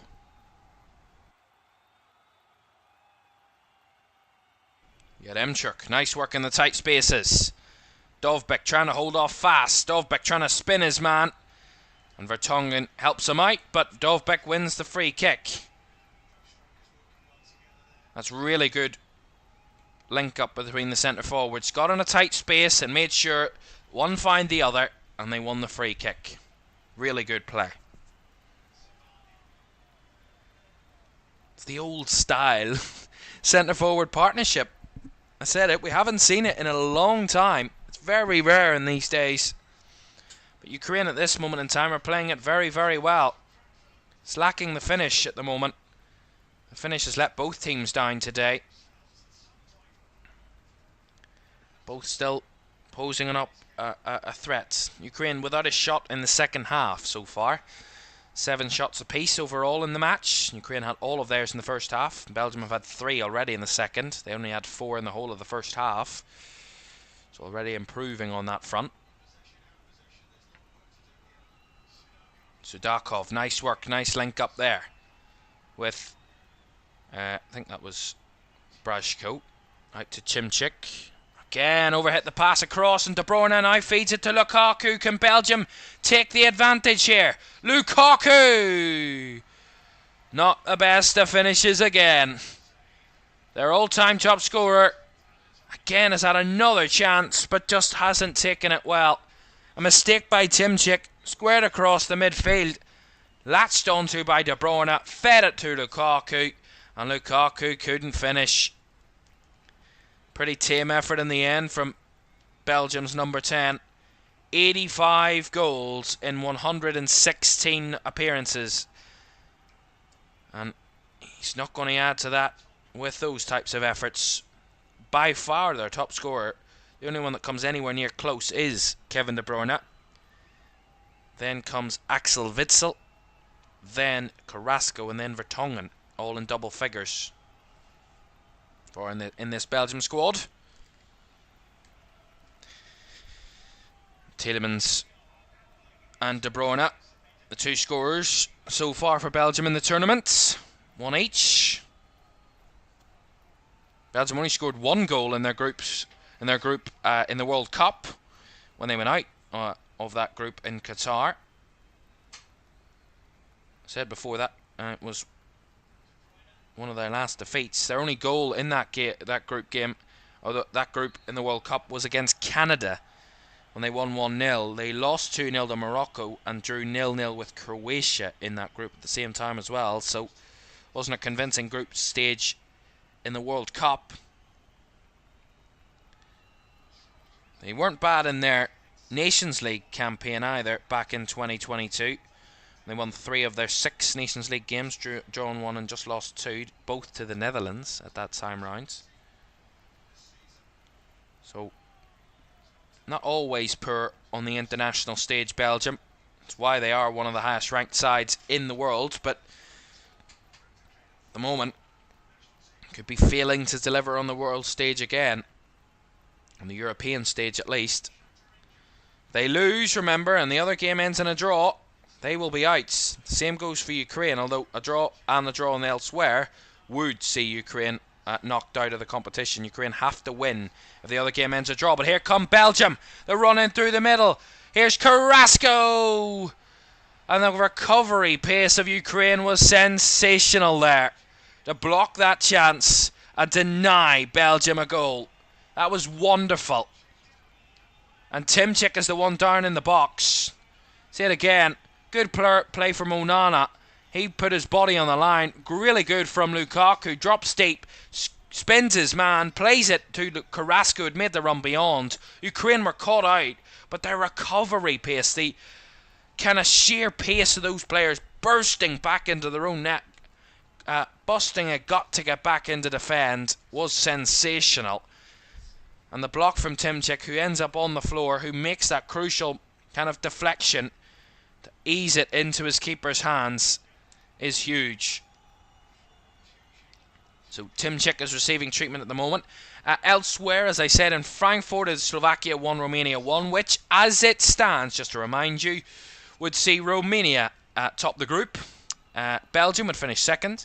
Slovakia would qualify for the knockouts in third, as one of the best thirds. And Ukraine would be knocked out, as it stands, bottom of the group. All 4 teams on 4 points at the moment. It is goal difference that separates them. It is that close. It is so, so close.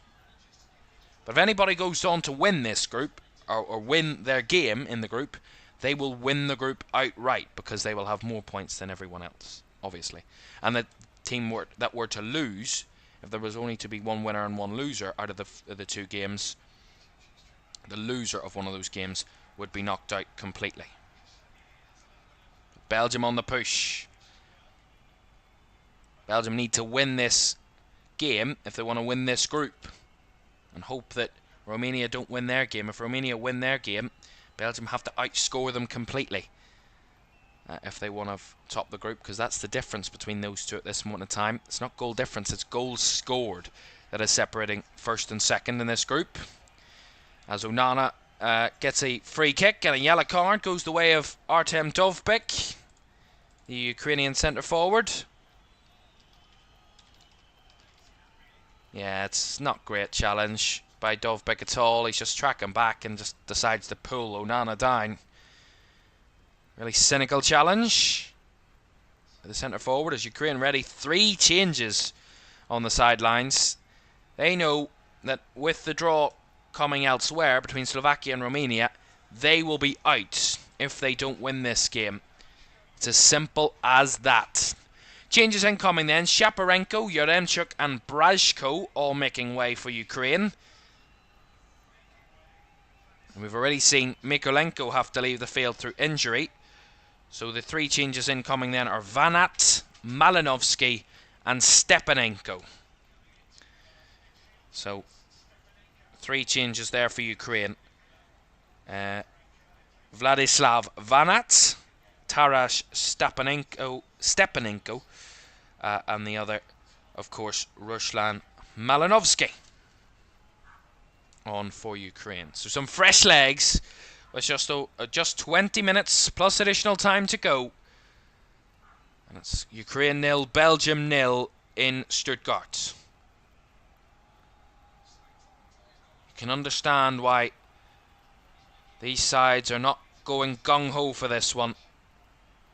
It's a nervy atmosphere in both games, to be honest. Here's De Bruyne, well closed down there by the substitute Vanat. He pings a ball forward. Wanted to try and find Malinovsky, but the pass just slightly evaded him. And it found its way through to Castells. Malinovsky made a decent run and a decent effort by Van Aert to find him, but just overstretched and not a bad idea.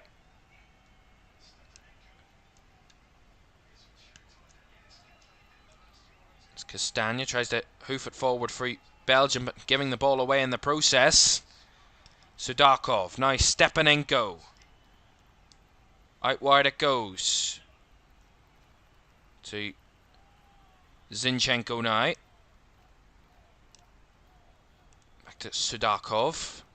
He will go low to try and find the ball into the box, but well cut out by the Belgian defender Fass.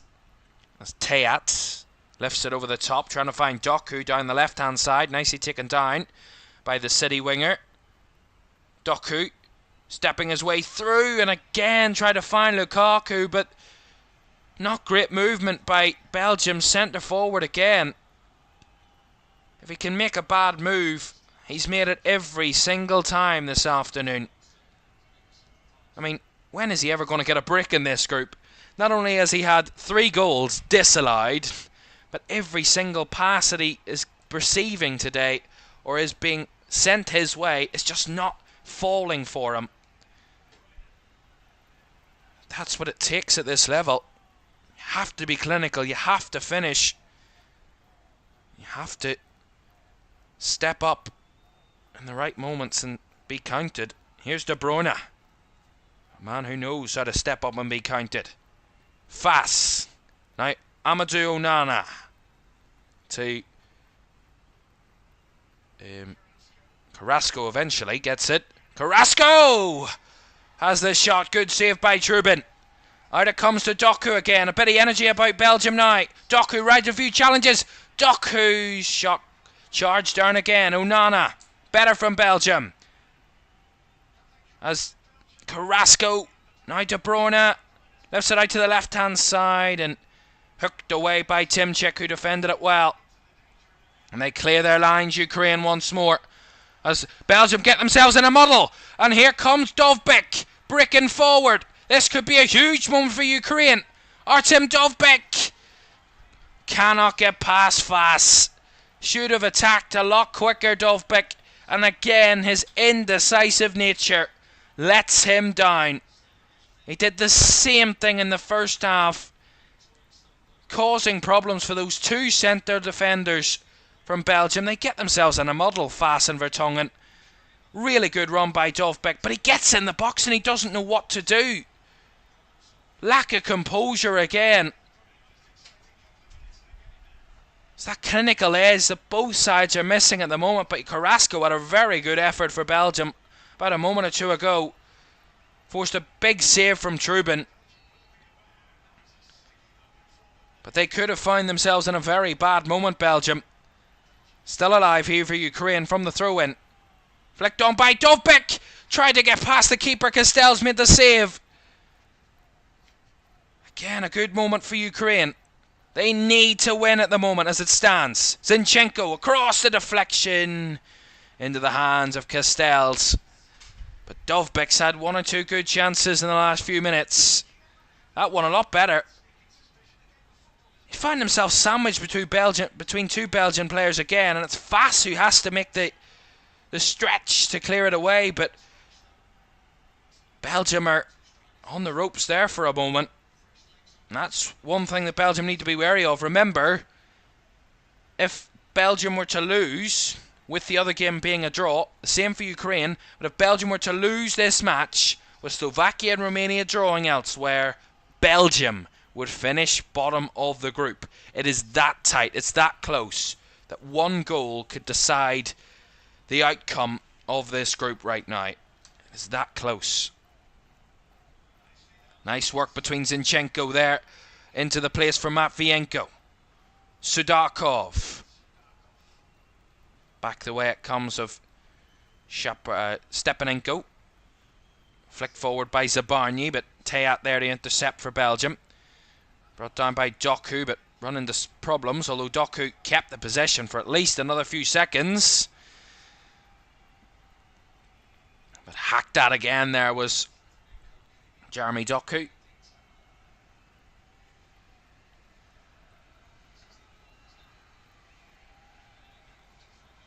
seeing that chance for Dovbyk again. Fantastic from Vout Fast. So close for Dovbyk. De Bruyne to take this throw in for Belgium. Left hand side, less than 15 minutes to go in Stuttgart. And it is Ukraine 0, Belgium 0. At the moment, with everybody drawing, Ukraine will be the losers out of this, because they will be the ones finishing bottom on goal difference. It's harsh, but that's the harsh reality of football at times, and knockout football, and tournament football. You don't always get your way. And we said that a margin of defeat could be the big difference. At the moment, that is the case for Ukraine, because losing 3-0 to Romania on match day 1, those 3 goals are the 3 goals that are seeing them out of this competition as it stands. Belgium are going to make a change here. Bakayoko's coming on and Doku's coming off. So Jeremy Doku, who's been a bright spark for Belgium again, more in this second half than the first. Can Bakayoko create the edge for Belgium? So Barney with a free kick. Vertonghen won the header up there for Belgium. Back by Stepanenko. Although it will bounce out for a Belgium throw off the Ukrainian midfielder. There's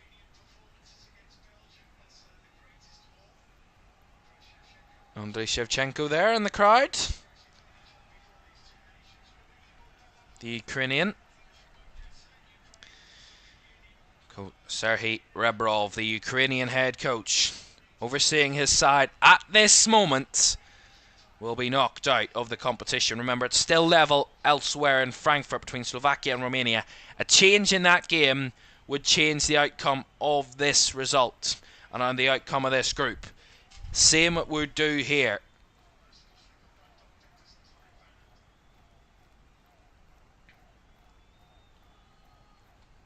Anybody that loses, if Slovakia or Romania were to lose and this game ends a draw, or the same elsewhere, if the other game was to be a draw and Belgium were to lose, all the 3 teams that were losing at that time would finish bottom. Ukraine, at the moment with both games being a draw, Ukraine would finish bottom. Ukraine, as it stands, have to win to go through, with the other game being a draw. I cannot kind of emphasize that enough. They're trying anyway. Malinovsky cross to the left hand side. Zinchenko brings it down. Can they use their fight and desire and their resilience, Ukraine, as a people, as a team, to go through?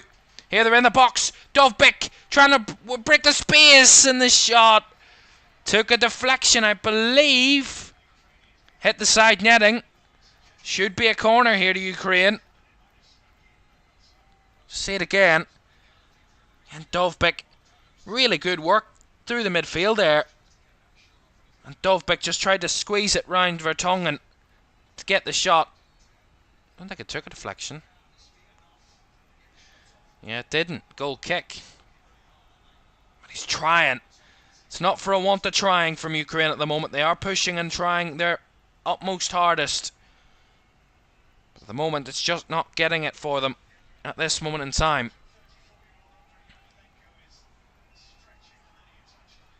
As there's a jump up there in the middle between Malinovsky and Mangala. See it again, they both went up for the ball. I mean, maybe just for Malinovsky, but I think they both have the right to go for the ball. I think it's a bit harsh to give a free kick against Malinovsky there, but free kick given, and it's going to be Svatok who's coming off, and Andrei Yarmolenko is coming on. Getting the big boys on now for Ukraine. It's do or die time now. Andrei Yarmolenko, 46 goals, the 34-year-old for his country. The country's captain. 120 appearances for his country now. And be hoping that he can make an impact in these final 10 minutes. That needs to see a winning goal from Ukraine, otherwise they are heading home.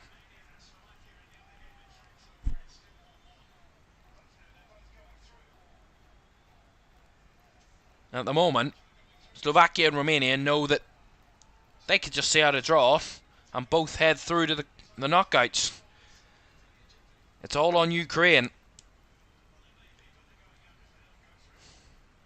It's Ukraine that can change this group and kind of turn it on its head. If they do end up doing that, Ukraine, they would take top spot. They would go from bottom to top. Belgium would jump down to the bottom of the table if Ukraine were to win. As Van Aert gets the break of the ball and will get the corner here for Ukraine. That's wonderful play against Vertonghen. Chance here for Ukraine. This could be the moment. They need this. Could this be the chance?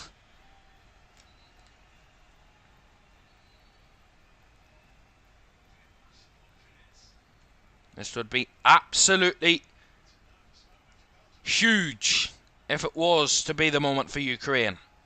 Corner for Belgium to defend. Corner whipped in near post to the keeper. Just about got it away, but certainly wasn't confident from Castells at the near post. It was looking to sneak in the near post there. Castells, that is incredible. He scoops it out off the line. That was an incredible corner. Inches away from scoring. Malinovsky deliver again. Whip on this one, and the header is over the bar by Stepanenko.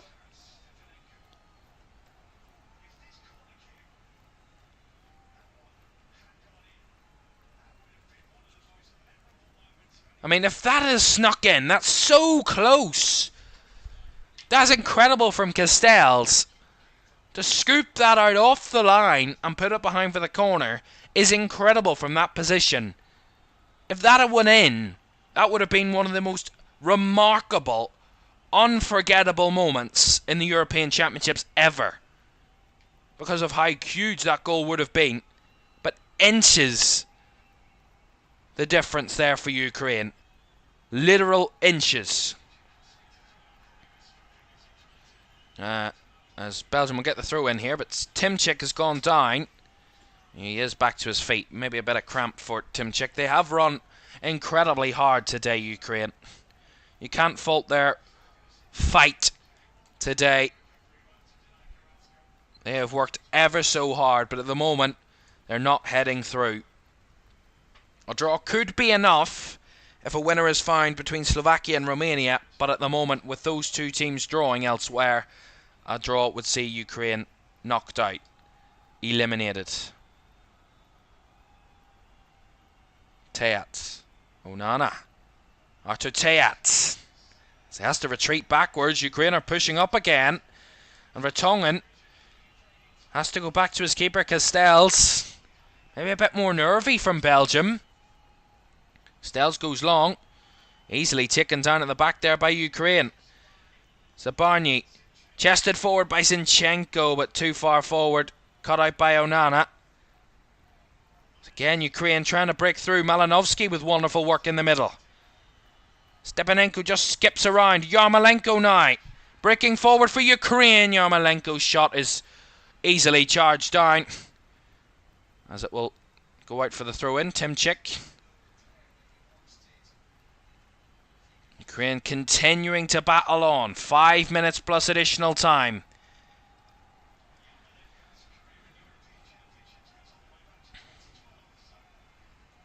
Of course, I talked about 120 appearances for Andrei Yarmolenko. He's been a stalwart for this Ukrainian side since they hosted the tournament back in 2012. Here's De Bruyne, forward for Belgium. Here's Lukaku. Tried to cross it. Blocked off by Matvienko. Corner to Belgium.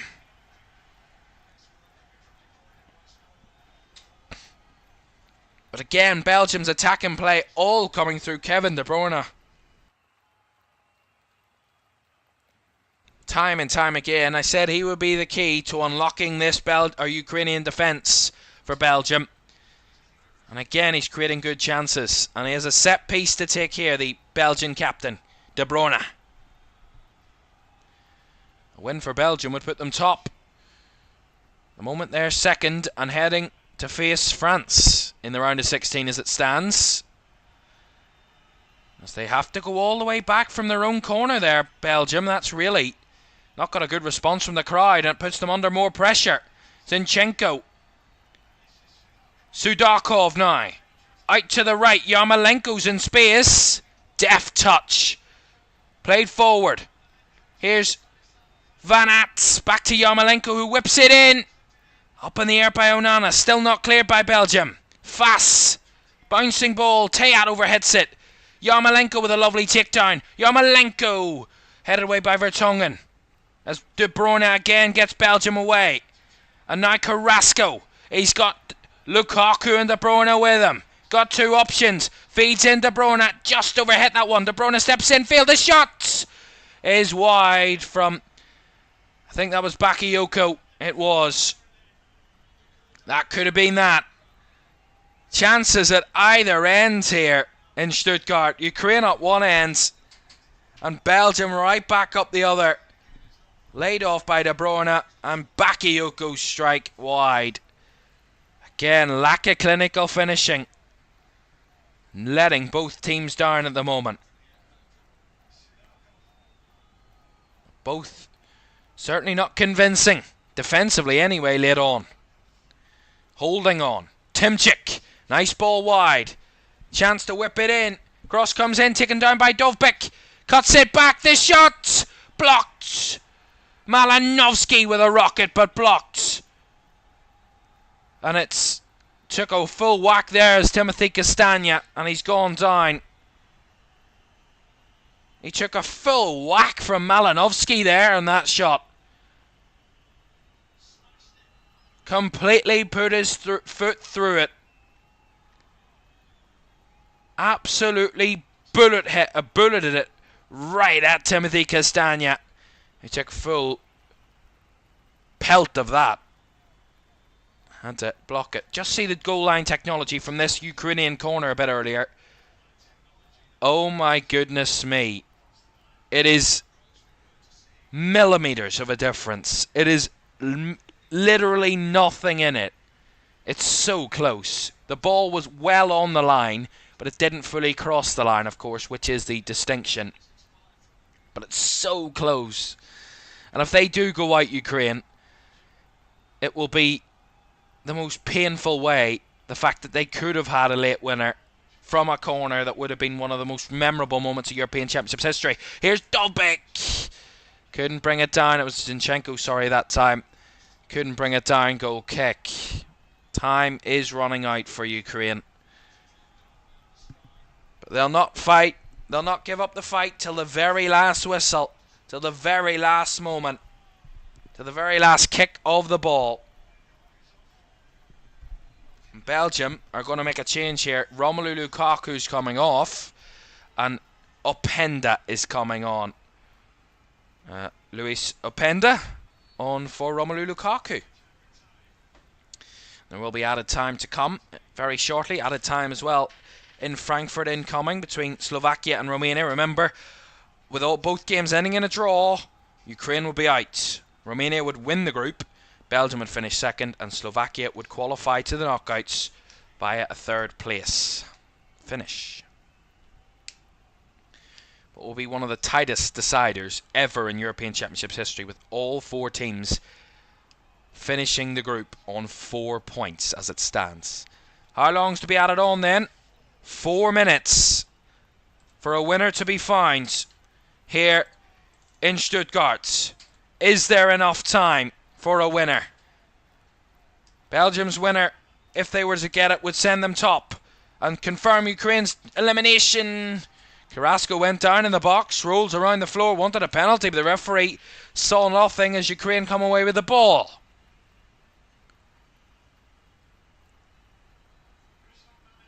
Malinovsky.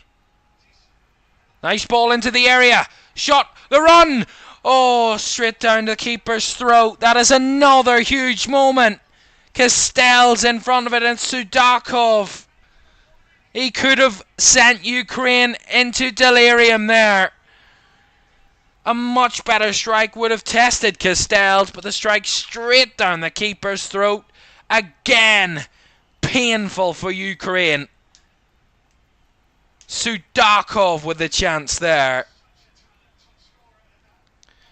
Goodness me. How many chances will they get at the moment that they will not take? The referee is going to allow Ukraine to take this throw in. You see the Carrasco challenge again. No, that's clean. Very good challenge by Zabarny. Got all ball, no man. As Ukraine come forward again. Belgium holding on for a draw at the moment. As Ukraine are not giving up. I said they wouldn't. As Van Aerts turned into trouble as Mangala closed it down. But again, Ukraine fighting back with endeavour. Although the ball over the top to Onana. Space is opening up for Belgium with Ukraine committing so many forward. Only 3 minutes added on elsewhere, which they've played 2. So there's less than a minute to go in Frankfurt. We'll get there in a moment. Carrasco steps infield. Tries to have the shot blocked by Zabarny. So remember, with a draw elsewhere, Slovakia and Romania know if they keep it a draw, they will both qualify no matter what. It comes down to either one of these two teams who will go out if they draw. The moment Ukraine will be going out, but if Ukraine win, Belgium will go out if the game elsewhere ends in a draw. It's all happening. And we will bring that to you, the final table, as it happens. Belgium with a throw-in. De Bruyne. Charge down there. Will be a corner to Belgium. Time is running out. Stepanenko with the challenge there.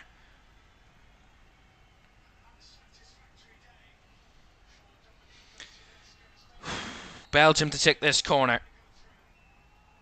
Just waiting on the full-time whistle in Frankfurt. Belgium are not taking any risks here. Might go for the short corner. They have. De Bruyne to Bakayoko.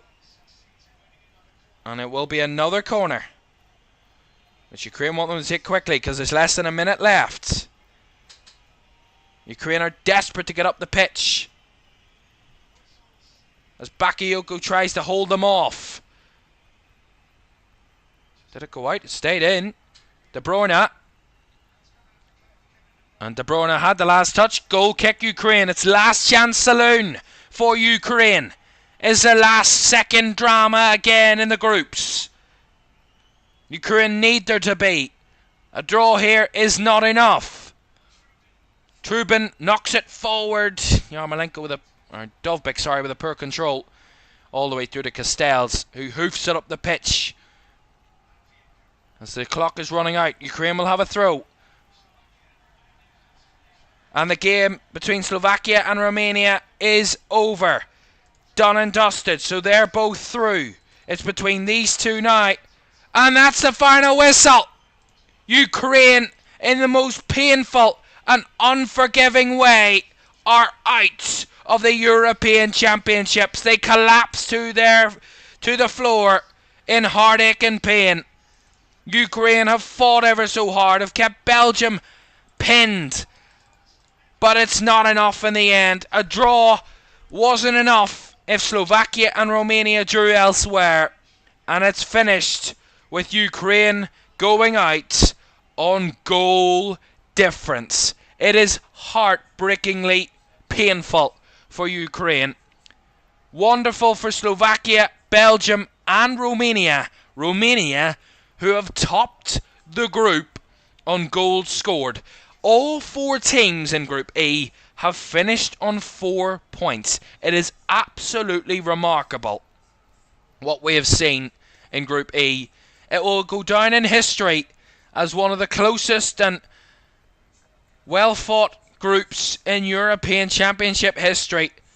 For the first time in history that all 4 teams were on the same number of points heading into the final day. They finished the group on all the same points. But painfully for Ukraine, it wasn't enough to progress. Ultimately, it is Romania who finished top. They will face the third place team in Group C or Group D. That will be either Slovenia or the Netherlands. Belgium will face France, and Slovakia will face either Spain or England. That will be decided when Group F concludes a bit later on.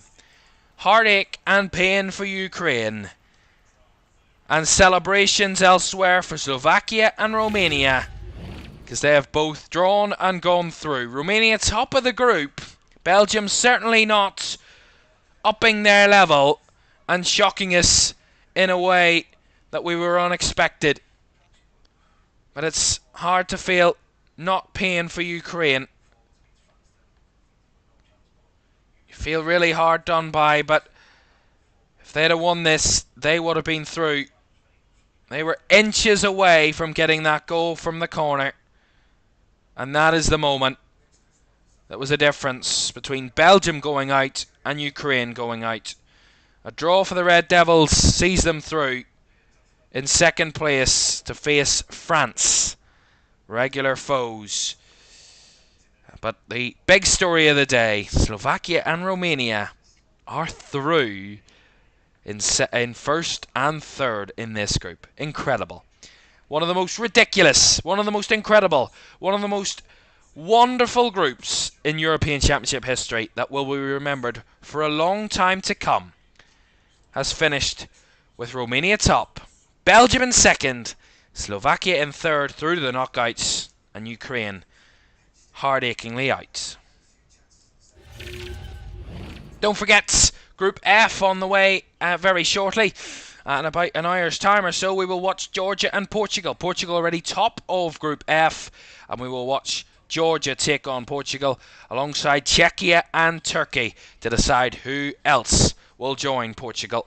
If certain way things can go, that third place in this group cannot be secured knockout place, but that we will go through all that very shortly. For now, thanks for your company, and join us in about an hour's time for the last of our group roundups.